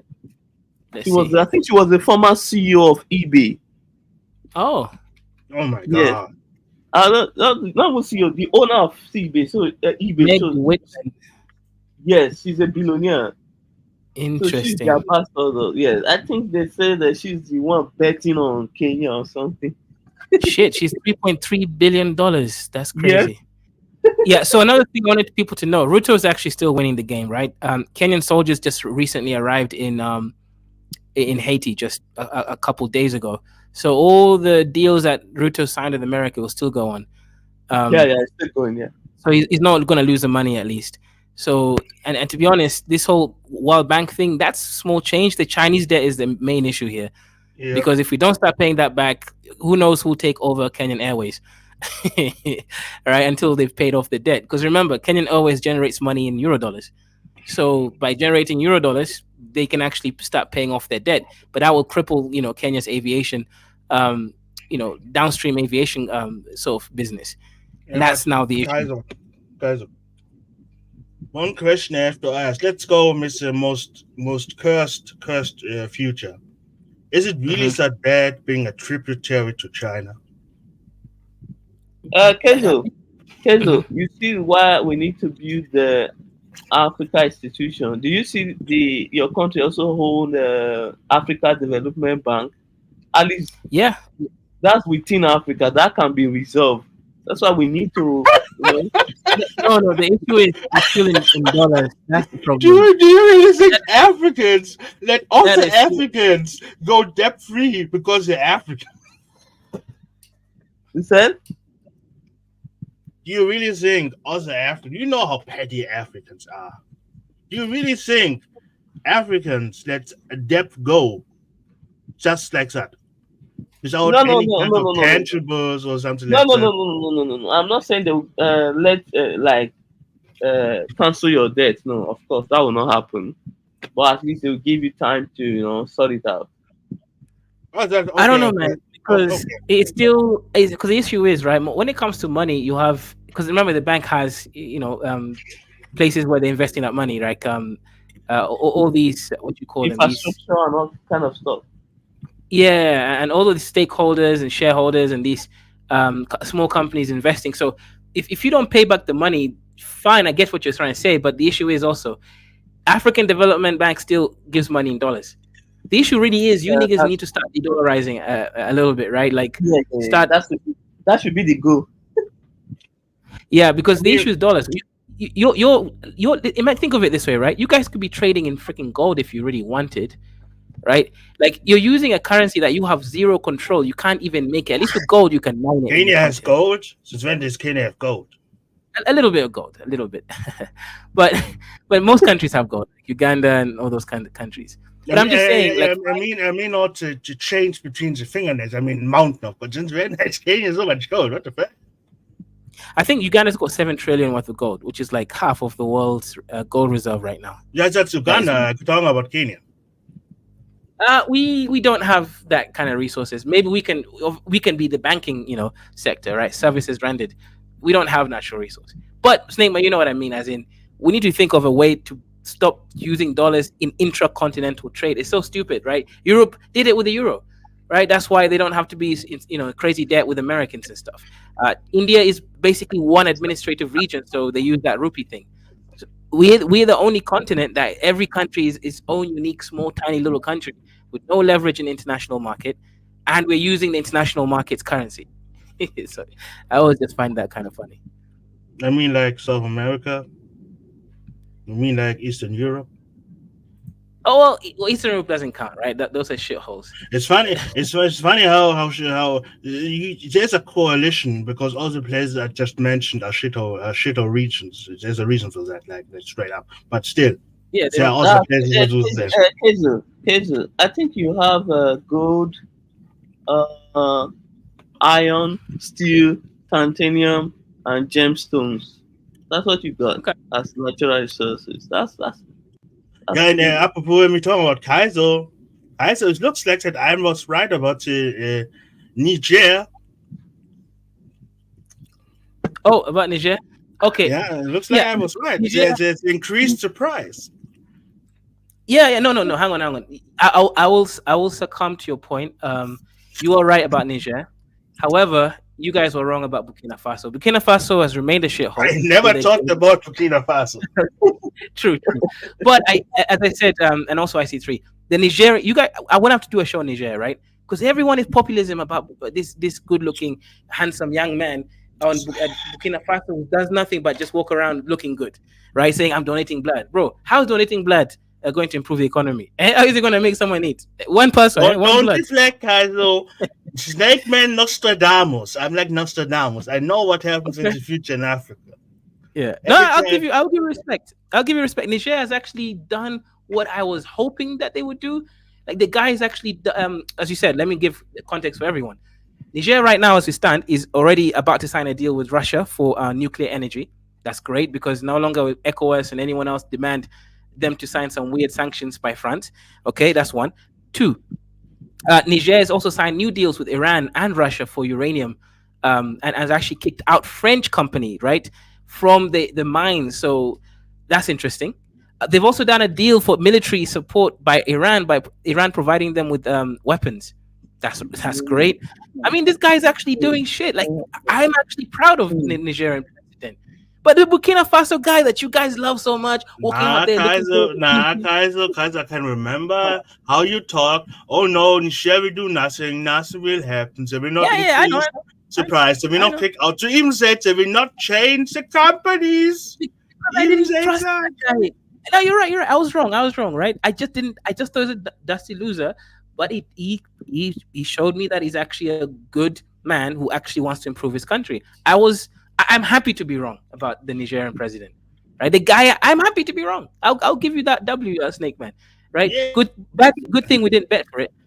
Go ahead, Mr. Ice3. Oh yeah. It's a betting thing will start again in 1 to 2 months because I have money again. So, okay, going back to what you were saying, Kaiser, the root of the problem is dealing with the dollar. As long as they're controlling, so the BRICS are doing their best. Yes, Russia, Brazil, these people, For themselves, the yes. BRICS, But that's gonna and include us Africans. Yeah. right, okay, but they would, yeah, okay. So you have the West with the dollar on the right side, and then you have the BRICS who are challenging the dollar on the left side. Okay. So what would you suggest? What do you suggest? How can Africa get involved in this situation? If you've got two big elements fighting, two powers fighting, there's rooms somewhere for you to get in or use the situation to your advantage. Both sides are not your friends. Okay. So how do you use that situation in terms of currency? Dollar on one side and the BRICS trying something Right. on one side. What You do what what you do. strategy? Yeah, you do what Kenya is doing and what Nigeria hopes to do, which is stay neutral, stay in the middle, don't make any blatant. For example, yes, people think Kenya is leaning to the west, and it is, but Kenya has made it very clear we'll do business with anyone. You do the Switzerland approach. You have to be neutral in order to leverage both sides, right? Because now Kenya will take a new loan from the BRICS Bank when it finally starts operating. We're not going to be like, well, we're not going to take it from BRICS. You work with anyone and everyone, and what will happen ultimately is one side will start making you better deals because now they want to be the ones with the with the access to your product. I give you an example, right? This happens all the time in corporate America. For example, Netflix versus Amazon Prime versus Disney. These companies start making Netflix, Amazon, or Disney specific. Hey, look, your movies or your catalog for these movies, you will only show it through our channel, and we'll pay you more than actually they would have paid you. And it even accounts for the extra money that they would make. So that happens only after you've now created value and you've shown that you're consistent in the production of whatever goods that you are producing for them. Another thing is, for example, Kenya can do this easily if Kenya wasn't stupid, right? This new road that America is actually building in Kenya worth $5 billion, right? They extend that road to Congo, like make sure the whole roadway is good. Kenya acts as a middleman for transference of coal, and it already is, right? But now properly, heavy transportation. Kenya even acts as a service factory whereby it's packaged and processed enough that by the time it reaches European and American and Taiwanese companies, it's already in a form that can be used immediately. Then that's when you not start telling one side and be like, okay, now you want more exclusive action on this new Silk Road, whatever it is you're calling it, then you have to pay more. At that time, you're also developing your East African shilling. So by the 2031, as it states, it actually now is beginning to operate within the 7 nations. And now you have coltan and all these resources back in your new currency. And your own currency. Right. Okay. So Yes, so you let's put go. your- yeah. So let's go through that what you said again, from a different angle. So let's say the same thing, but in different ways. So I didn't quite understand how you escape the BRICS currency and the dollar, and how So the shilling comes in. Yeah, you make them reliant on a service rendered or a resource. And while you're making them reliant on it, you're just obviously you're using their currency and either bricks or American dollar, right? You're building, right? However, at some point, what happens is you have gained enough, traffic of minerals and again even value-added minerals that they are now in need of, and now they're competing against America and each other. So now is when you introduce your own currency by that point, right? Because you've been doing it for some time. Your currency is now backed by this very, very wanted mineral that everybody's fighting over. At that point, then you basically start forcing them to buy your currency every time that they trade with you so that you're not stuck using their currency. If Right, they right, if it is that you take loans anymore, you take the loans in your own currency, right. not their currency, because now you Okay, have leverage. right, okay. But what about what of that is not happening now? The What the unity. The unity is not happening. That's the difference. what So, unity? okay, first of all, there's no African region with its own currency yet. Whether from South Africa, East Africa, North or Central or West Africa. So we Right, don't have the unity to be able to leverage. Okay, for example, IC3, you are one person.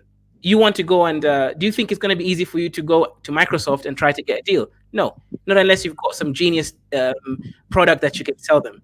But if right. me, you, and several other people with the company and we've got structure and a product, we go try to leverage the company like Microsoft, the chances are much higher that we can actually get a deal. Yes. So the thing here is African countries, we're lacking that collective deal taking. Like if ECOWAS Hold that actually point there. What you just went, said. Yeah, hold that point that you just said. So you talked about the road. So based on what you said doing a deal with America to build this road, the new African Silk Road kind of thing. Okay. And then as more traffic goes through that road, then Kenya will be able to get the leverage to get its own currency. That's what you said earlier. yes, Right. But now you're saying, but before this can happen, you need the power of African unity. So what's the priority? Kenya doing a deal, building a road, or the concept of African unity itself in order to be able to leverage and generate that kind of power? What because you're talking Kenya, then you're saying African unity. Which one are you going? Where are the priorities?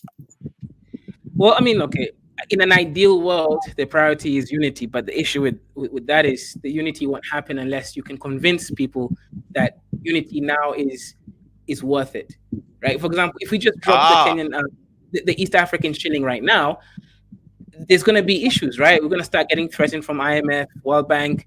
All these people are not going to be happy with it. They'll tell us this can't work, your economy is blah, blah, blah. So if we drop it right now, it's very difficult. But when we drop it, when we have enough leverage, then we're not going to have the same issues. IMF is not going to come to us because they need us in that moment. Because yeah, but we've they already need they proven need they need us now. They need they Africa do. now. Yes, they do. But we're not So why unified. but why are you And to kicking be it why are you kicking it down into the future where the situation you're describing is happening right now? No, you're right, Mr. IC3, but it's very difficult to convince Africans to work together unless they see a very, very um, immediate thing that they can get out of the unity. Right. That's not. Okay. So let's deal with that specific difficulty then. Let's Okay. not So let me forget the ask. future. Let's deal with that now because it can happen right now. Mhm. Okay. So, for example, Nigerian prince. I mean, first, why do you think ECOWAS doesn't have its own currency yet?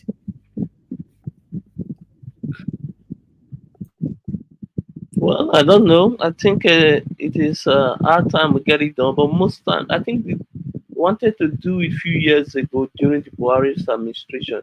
It was the French-speaking country that pulled out of that agreement, and the whole thing collapsed. I think they got a little pressure from France, and they pulled out, and that was it.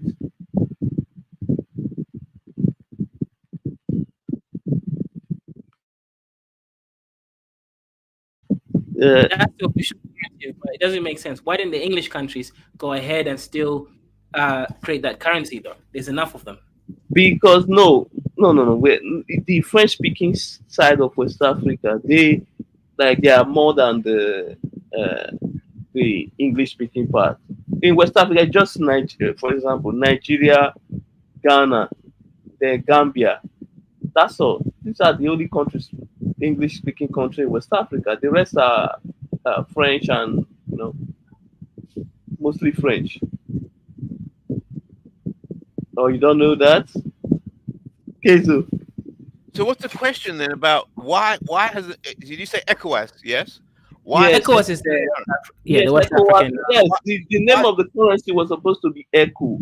So I think Ivory Coast, yes, Ivory Coast was the country that pulled out because the leaders is well tied to the French government.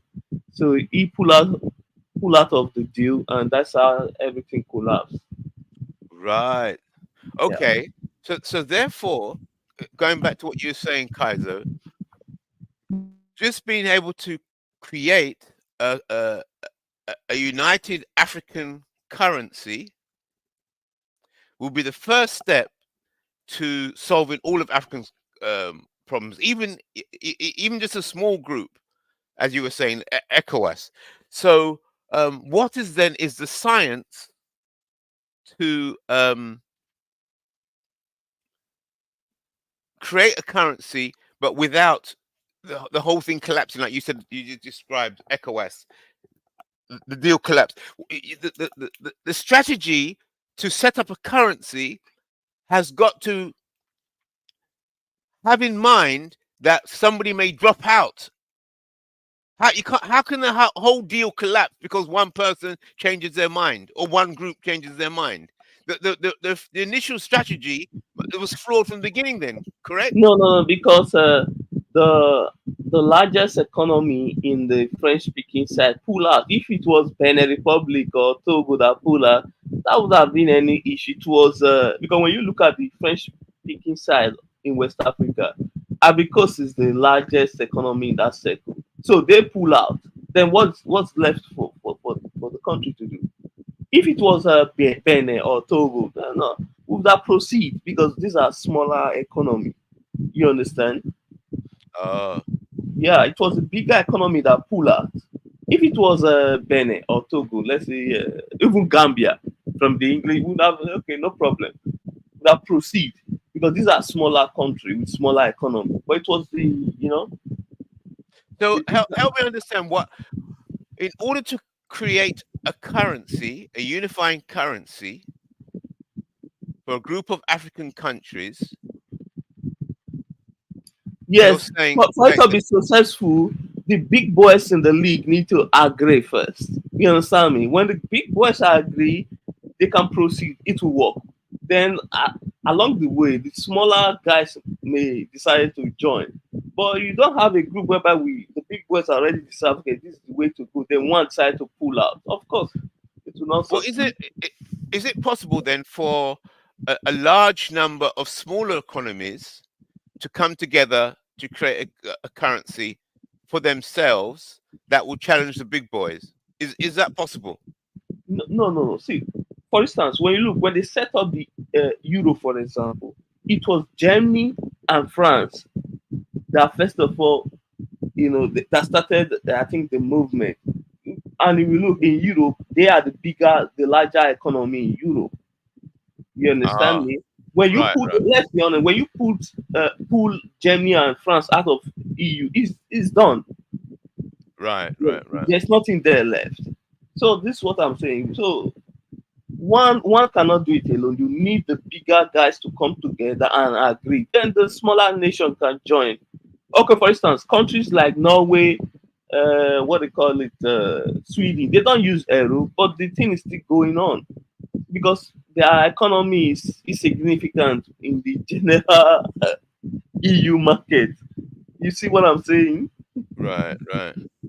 So you're saying something like if you can convince Nigeria to link up with so which Okay, African? Okay, Go on. see, in West Africa, the largest economy, I think it is Nigeria, Ivory Coast, Senegal, Ghana. If this four decides, okay, let's proceed, they agree, and without anyone pulling out, it will work. But if one decided, I mean, there's problem because these are the larger markets in West Africa, so it's not going to work. So surely these people in these economies, they know that about the euro, they know the history and so on. So why aren't the why isn't Nigeria um, coming with that solution of a single currency for West Africa? But you see, many people, I need to be honest about this. Many people don't trust Nigerians. So that's just it. Many Africans, they always get scared when they hear Nigeria. They They get don't. scared. So, They get scared. yes, they say they are coming to take over. So they're always afraid of this. They will take over mentality. So that's part Yeah, of it. but you said France and Germany managed to do it. Yes, to start off.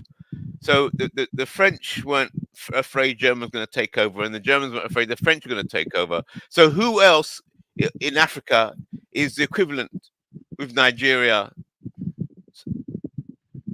I so that think they that's wouldn't be okay. afraid? For They're instance, not afraid. a Huh? country like South Africa, they are not afraid at all. They are ready to compete, and that's why I respect South Africa. So they are not Right. afraid to, yes, to get involved. But you see, most of these see, the thing is that many of these French speaking countries, they are so tied deep with France that they can barely do anything if France is not involved. It's like I would say they are far gone. Oh dear. Oh man. They are far gone. French have got them stitched up proper. So you're saying if South Africa was to link up with Nigeria to start to come up with an idea of a new African currency. So you send your ambassadors from Nigeria to go and speak to the South Africans and say, look, pull out from this BRICS and let's do something. You know, No, no, no, no, no, Nigeria and South no, no. Africa. South Africa don't even need to pull out from the BRICS. No, they don't need to. Because Okay. I think in the next few years, Nigeria is going to join the BRICS also. So they don't need to Ah, pull out. okay. Of course. Because we Right. look, our partners, our trading partners, the majority of our trading partners are now in Asia countries like India, China, and the rest. You understand me? Then Mm. I think in Europe you have Spain, the UK, and the Netherlands. The United States is far, far down the list because that's why if you look, many Africans are look at U.S. trade with Africa. It has reduced over the years. You understand me? It has reduced that drastically. So so so that's the thing. The US need to do something. I don't know what they are going to do, but I think they are losing steam in Africa. Yeah, Go well, on. greetings, man. Greetings. Kazu, Good morning, Kidola. yeah, good morning, my brother. Kazu, Was yeah. Kazu is sleeping, man. Look, I heard you talking about the all this Kenya borrowing and everything and all this things. See, why Africa will never stop borrowing will always be in part of our DNA forward. Except they have to change a lot of things. That might come also with problem. It might also come with instability, not from the citizens, but from the power that established this borrowing institutions. Look, Africa should try to live to their means of if you did build road today, pay for it and collect some tax to build that road tomorrow. You understand me? You don't have to chase the booklet or the brochure they're bringing for you to say, you see, you can do this, or we can help you do this. I think you do this. I think you need this, you need that, you need that, you need that trade. We can help you do it. No, no, no, no, no, no, no. The problem with also our leaders. Some of these our leaders actually want the money from themselves. It's the problem Kenya is facing also by borrowing and they try to create one single currency. I bet these are just fantasies. There's not going to be East European. They might be losing of it, but it's not going to happen because still the power that be will still come in and destroy it. Look at this so-called ECHO in West Africa. Who destroyed it? Ouattara, a black man who was singing the name of Pan-Africanism when he was coming in. When Bagbo they allowed him to come, he was saying this is an economy. This he was playing along until his master came in and said, no, no, no, no, don't do it, don't do it. Will not. They will even give once they give Africa man $200 million, he will change his mind. You Are you understand me? saying he destroyed ECOWAS? What's his name? Ouattara. What did you say his name was? This called that currency. He came with a very stupid one. I said, yeah, we have other alternative ones. Oh, right. You know? So you have to understand, African leaders are not really themselves. When they're there, they only think about what would I get for myself, so that if I leave this part, they don't say I waste my time here. The Europeans don't think like that. Do you know why the European Union succeed? It's just like the same way they all came together and established that Berlin Conference. When the Europeans came together, they came together for a purpose. It's not for child play or to check how am I going to get handout, you know, or what my benefit is. But they all came together to create a system that will work for them, and they refused borrowing money from before. United will borrow some of their money, or America will even borrow for them. But when they came together, they agreed on some kind of budget level. That means what's going to be your GDP, your borrowing level, the deficit. Some certain things they agree on that. It should not be more than 3%. But already the Greek they put in were already borrowing money for United States. And that what create that credit nonsense that Greek was suffering. Greek was already a borrowing system already before they even they thought they could control the Greek system already, but they already fell in, and the Greek already dealing with what call this market analysis or something in United States. I forget this it's a big company. They owns anything concern marketing economists in the United States. You know, I forget their name. You understand me? So you're referring to the Greek bail-in. So that's why they just went in and just took money out of the Greek people's the account. Greek was already borrowing too much. You see, the Greeks and the Eastern Europeans, they have similar type of mentality. A little bit, their own is a little bit better than African one. You understand me? So that's why the Western Europeans do not trust the Eastern Europeans. They drag them along, but they just control them. Drag them along. Yeah, they just control them, but they just want to use them for the market scenario. The Germans are the ones selling juice to the Greek people. The Greeks say they produce oranges and all this nonsense. But if you go to their supermarket, you see a lot of German juice product, a lot there. You understand me? So the Germans are supplying them some of their juice a lot. People that say the oranges grow in their territory. They say it also with the Spanish people. You understand me? So what happened is this: it just the Eastern Europeans and the Mediterranean people are kind of being used kind of like economical expansion from the western part of Europe. You understand me? You know, that's what you're seeing. But Africa, this mentality in Africa is not really there. These our leaders, they in a way, they want to be kings. They want to be something else. So their mind is what to gain now, bribing. I can give them $300 million, just destroy that, what you are planning. Man, before you know a week, they'll be singing total different music. That what happened to Kenya. The other guy that was borrowing money So a how lot. did Europe then? Are you saying then Europe, because Europe were the same, just like you described the Africans. So you're saying it's because they killed their kings, or France No, and when I Germany mean got rid of the royalty? no, when I Is that mean what you're saying? when I mean the Europeans are far more advanced knowing what they want. You see the way they build this plane, That's where they reason also in economical terms also. You understand me? They will come up in a plan and they will follow that plan for 10 years. Africa have no plan for 2 years. Africa plan is you understand me? Africa's plan are today and tomorrow. They don't have plan for even for next week. You understand me? So these Africans who have no long-term plan, no long-term goals, they will always be in these holes and in this problem. What happened in Kenya is the Jomo Kenyatta guy was just borrowing, a lot. Kenyatta was like his father. You understand? He was going to China to beg, oh, Papa, help me. I want this money. You understand? Just what this route was going to America now to be almost like a houseboy. You understand me? The same thing is the guy that left before him. China was like his that's why a lot of Chinese came to Kenya. The Chinese will say, okay, we'll do this for you, we'll do this for you. Okay.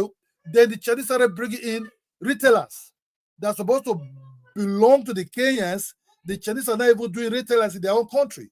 You see what I mean? Not just the wholesaler, but retailers. So out of little change for their own personal pocket. Kidola, hold on. That means Kenyans are player. They are able to play China and now they are playing the US. Yeah, Yeah, yes. so Kenya then, listen to what you just said.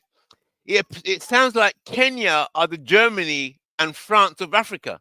They're not. When you Or talk they about can the be. Germany and France of Africa, you talk about No. people. Kidola, if you think of what you just said, they can't be because they are able Yeah, to play China and now Look, they are listen to what you playing said. US. but you must have to pay those debt back. So the Chinese and the Europeans, they're not giving you the debt just for free. They must have to be, collateral. Check what the IMFs did. What they say as as collateral. The land.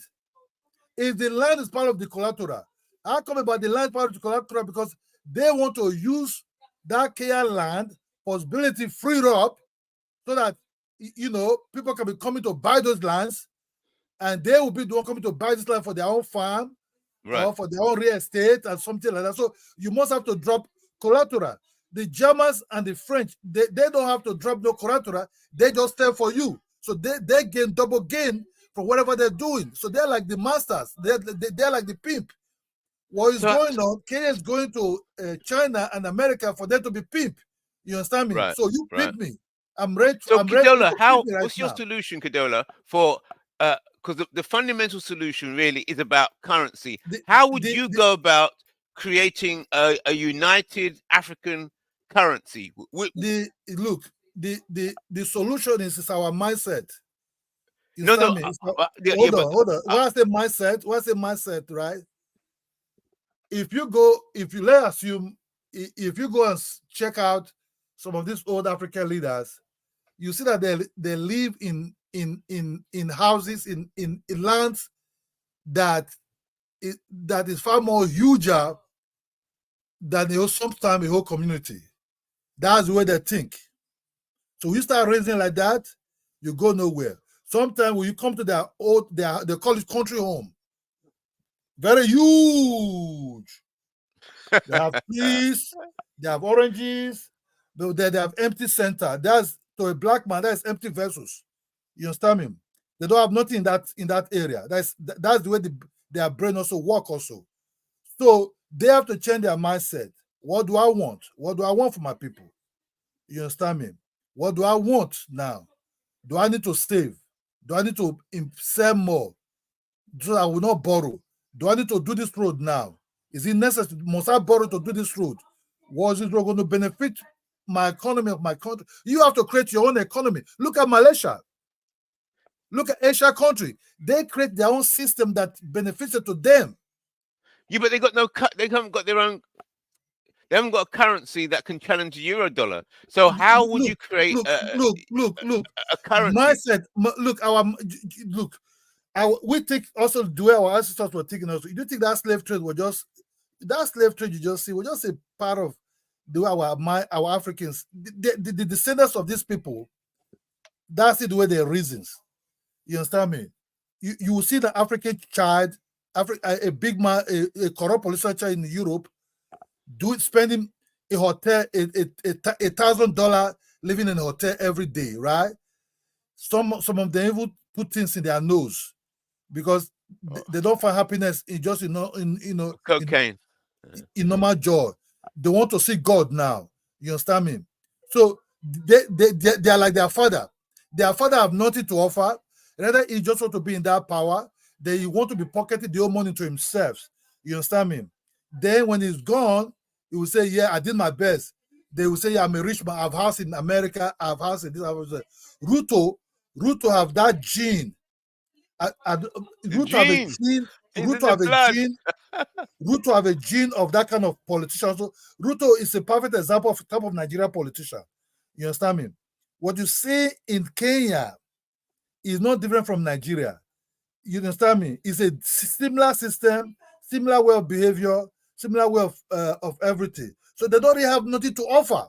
So they will continue running to the IMF loan. So by the time they built by the Chinese by the IMF loan, and the Chinese promised them maybe $40 billion, the African elite among they have already calculated how much is their own personal one inside that money. So let's say America was okay. I'll give you 20 billion. I will do that right. They say no, but we need about 3 billion for us to do our own project we really need, which is our type of local project. That's where they'll start eating this money. You see what is going on? So America might promise them 20 billion, but America might have a project or they have for 5 billion that they will not negotiate. But we also have our own local thing also, our hospitals, our local rules, our to boost our agriculture.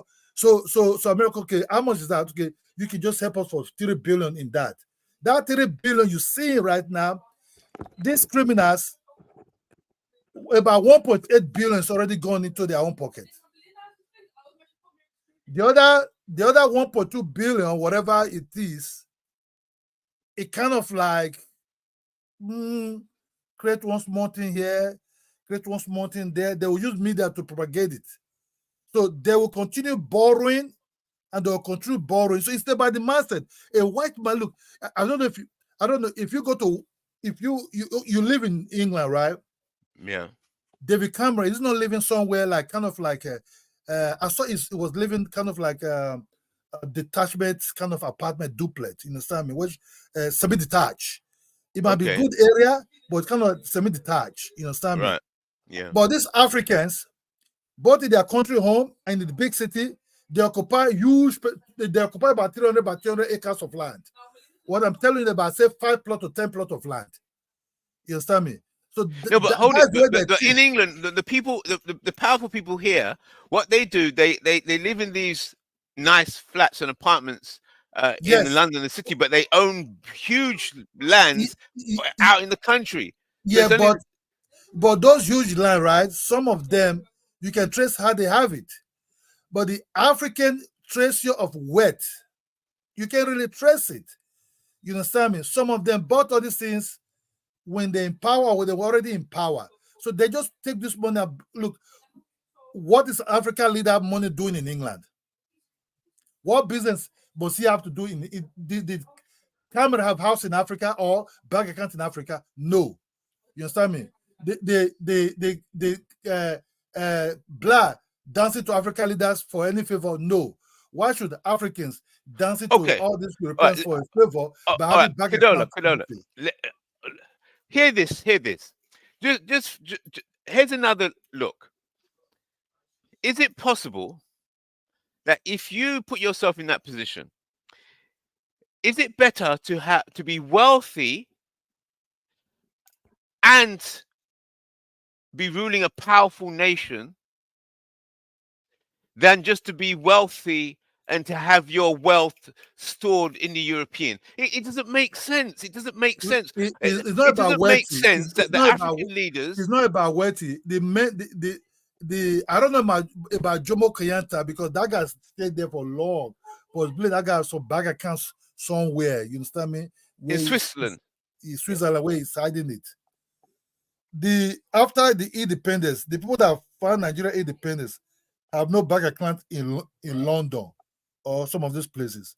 If you go to some of their old houses, you can see they just live about 3-bedroom type of what they call flat apartment bungalow, in their father's land. not the one the government give to. The government did build them houses. Awolowo, if you go to Awolowo, the man that ruled from southwest, it's just have a simple house. But they were having this ideology, the ideology of developing their territories, educating them. You understand me? When Nigeria got independence, Nigeria was not having enough teachers, so they now asked the Indians to come in. If it's today, this present day Nigerian men, youth, the Indians would have never left Nigeria because they don't give a damn. You understand me? Because they have not invested in education. It's just about their pocket and their mansions and their huge cars, bulletproof cars they're driving around, and store some of the money in the US and London and buy mansions there. These people have mindset of, okay, we need to train our own teachers. So during that period, what they're doing, they invest a lot of money in education. So they build schools. It might not be block schools in society area, but they ask you as a community to be involved in building these schools. So you might see some schools as mud schools. They're building mud houses, but these mud houses are very huge, long, a lot of classrooms, for multiple children. So they were training these children, but they have already vision for these children. Some of these children were heavily educated from elementary or primary to secondary. That this, after their high school, some of them were able to teach the elementary student. So that's where they could build it up. They start giving scholarship to some of this. Also, high school were teaching elementary to go to university to study more because they already have a job now. You understand me? But how will that? But all of this, I understand what you mean in developing. But how will that end up? Because it's about currencies we're talking about here. How does all that result in the unification of Africa in a unified currency? How do you? So hold on. Unification of Africa is still very far. They're not there yet. You understand me? The currency, the unification. No, the currency. Look, you cannot unify something that's not unifiable. You know what I'm saying? You cannot unify something that's not unifiable, whereby each of them are breaking the rules and the laws of each of their own country. You understand me? If you did favor them, they will break it. If you favor, they will keep it. You have to understand, when you start creating some... So how did the Europeans do it then? Because the Europeans already have this, they already advanced in this game for a very long time. In obeying laws, in obeying institutions, obeying the central bank system is independent from any influence of the day-to-day government that rule at that moment. You know what I'm saying? They have external bodies that check into them. Bodies that check into them. Bodies that check into those. You talk about university professors, more educated people. The professors in Africa, they're not really professors. They are thieves. You understand me? You know, so you think the Europeans aren't thieves? I can't. Hold on. But you see, before the euro was right, they had all these different currencies, and the Europeans are fighting each other. Let me tell you something. The Europeans go outside to steal. The Africans steal at home. You see the differences? You see, armed robber that steal at home is a very bad armed robber, but the one that steal outside is a good armed robber. You understand me? So the Europeans go outside and steal and bring it home, but the Africans steal inside the home, inside the bedroom. You understand? So they will destroy it. You understand me? So unify a single currency that the Europeans give to them, they don't even know how the institutions even being run. You understand me? Are you saying that's the nature of Africans? It's in their blood. Okay, look, let's do like Kenya now, right? The way this youth came out and fight for their own power. Where is the university professors? Where is the educationalist that is powering that country? Apart from the judiciary that came out and said what people are doing is wrong. God bless that Supreme Court man. You understand me? But in Europe and in America, you start seeing this body of highly educated bodies who also checkmated these people in power. How did they, in Europe, the head of state does not know where the real bank account is. You understand me? That's a total different body again. So you have no phone call to these places. In Western, whereby if it's 4 o'clock, you close for your office, you cannot use the governmental card to start traveling around. Otherwise, they'll ask you who fill it for you. Everything have a lock and a pin. In Africa, they can use the private jet to go to toilet. They can use the sari to go anywhere. Their children can use the private jet to go and dance in carnival somewhere. Then you want these people to come and have a unified currency. It's not going to work because these people are thieves. You cannot give a goat a yam to keep.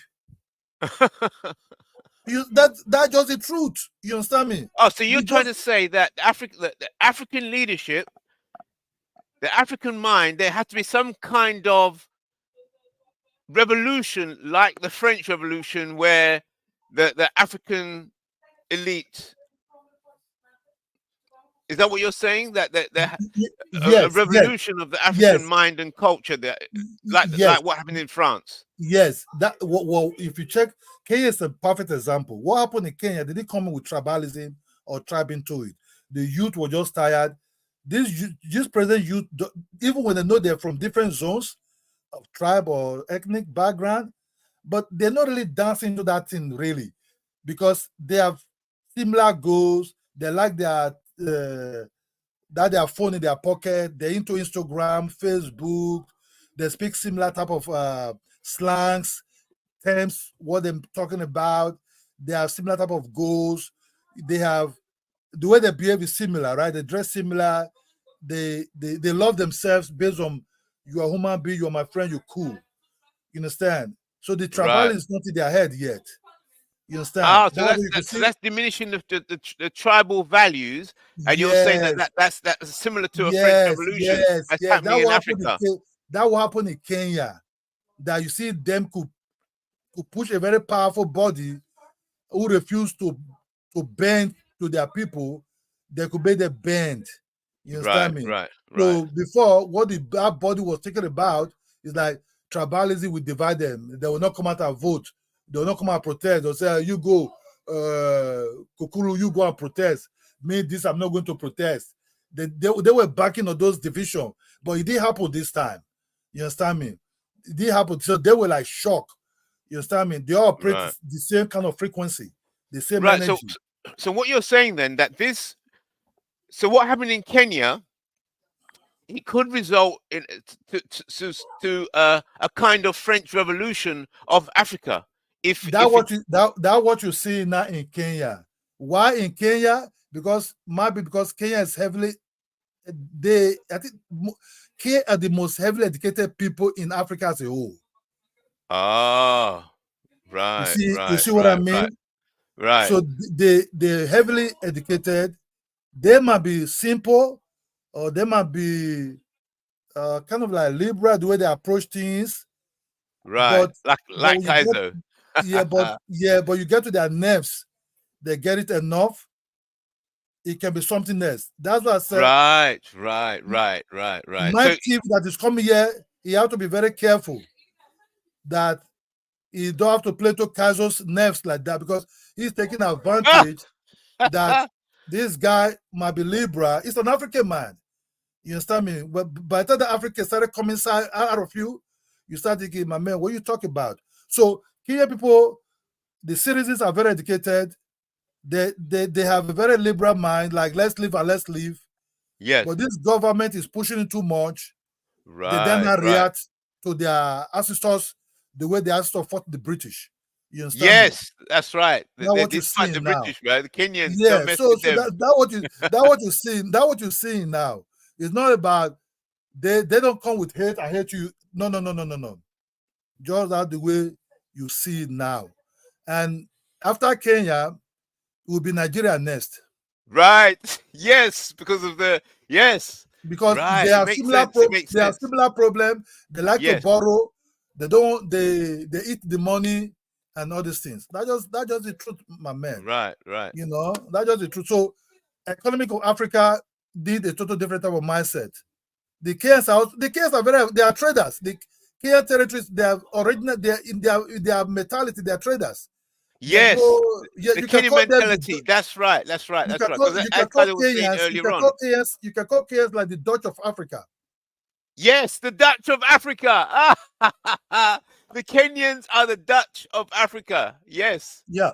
Which means that could be the place. That could be the place where it's. Yes. The revolution. It makes sense. The Dutch, the Kenyans are the Dutch of Africa. That makes sense. Oh yes, oh yeah, because that what you see now. You know, it's going to take some time, but And then that would bring about the unification of of the the currency. financial for the currencies. That's right. Yeah, That's right. The they have to. creation of a new currency, a Central African or unifying currency of Africa. The roots of it could be from Kenya or somewhere Kenya and Their between mindset, Kenya and Nigeria.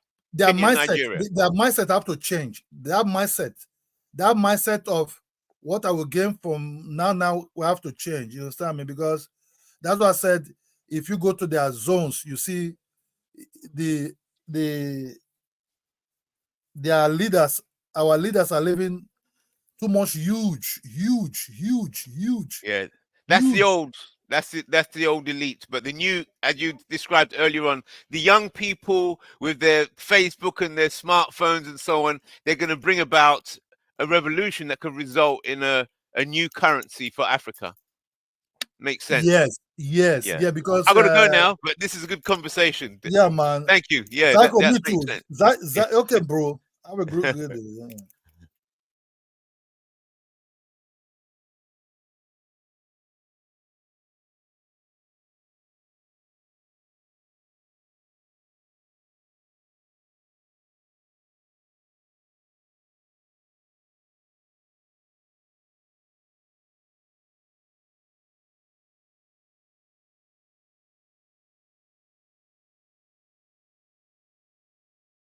Yeah, and shout out for Juba for the 7 rand super chat. Appreciate the support again from South Africa. Yeah, I mean, look, we'll see what happens in Africa. You know, whether we'll get our own currencies. Because I mean, look, when you have your own currency, you control the economy, right? That's the truth. Especially if you can produce things that you consume on the continent. That's gonna be helpful for everyone. Kaizo, please remind the kaiju that it was you who started calling motherland, motherland. Lord DiCaprio, no, you're funny, man. The single currency can't be called a shilling, though. Do you mean for East Africa or do you mean for Africa? I guess it depends on which region you're referring to. Yeah, for Africa, I guess you're right. You know, use something that doesn't have colonial history on it. But I think for East Africa, since all of them are already calling it shilling in East Africa, it's easier for people to understand the economy and sort of get used to it. You know, you start using a new name like Kaisorian currency, people will be like, "What the hell is this?" Like they'll think it's fake money. Um, but yeah. I mean, I think in general, first we start with the regions that can, just create currency, right? Have some central bank for that region and integrate the economic systems, right? Because one of the issues why we don't have this already is um, people think that if you start to integrate the economic systems, for example, single currency between multiple countries, well, people are worried which country they can trust to set the interest rates and everything. So imagine Kenya and Uganda. In Uganda, things are so much cheaper, like significantly cheaper. So how that affect the Ugandan market if Kenyans keep coming in and buying everything for that much cheaper price? So there is also that kind of issue going on, right? And Kenya's economy is not so strong that it can kind of circumvent the issues there that would happen, due to that sort of asymmetry, like Germany is in Europe or France or the UK, right? Which they acted as, the currency, basically the economies acted as a buffer for all the low, dusty economies so that they can still do things. Are you in an encampment, Kaiser? I don't know what encampment is, but I'm just at home. Time for me to go to sleep. I have to work tomorrow. Yeah, shout out to you. See you later, Dusty, over there. Shout out to you. Um, Muzi says Namibia, Eswatini, Lesotho all pegged their currencies to to the Zaire, to the rand, right? Okay, shout out. That's good, but that's pegging. That's not really. I don't know how to say this. It's good. I agree, right? It shows that there's going to be some stability, but it'll be better if they just use the rand in on itself, with Zim and Mozambique accepting there. Right. Now that's good. That means you guys are probably closer to it than the rest of us. And I agree and I respect that. But it's not good enough, right? We want an actual currency that is printed and shared within all those countries, because that's going to increase the the leverage when it comes to trading, because you guys are going to be able to now in the international markets trade with a much stronger currency, because the currency will be much stronger if it's more than just being pegged. Because I think right now every currency that I know of in the world is pegged to the dollar, all of them, right? So meaning, let's say, let me give you an example, right? If the Ugandan shilling collapse goes down, it's not going down relative to the Kenyan shilling, it's going down relative to the American dollar, right? That's why a lot of people think, oh, the shillings got stronger. No, it's the Ugandan shilling got weaker relative to the dollar, and the Kenyan shillings did not get weaker by the same amount. So all currencies, more or less, right, in the world are actually pegged to the dollar.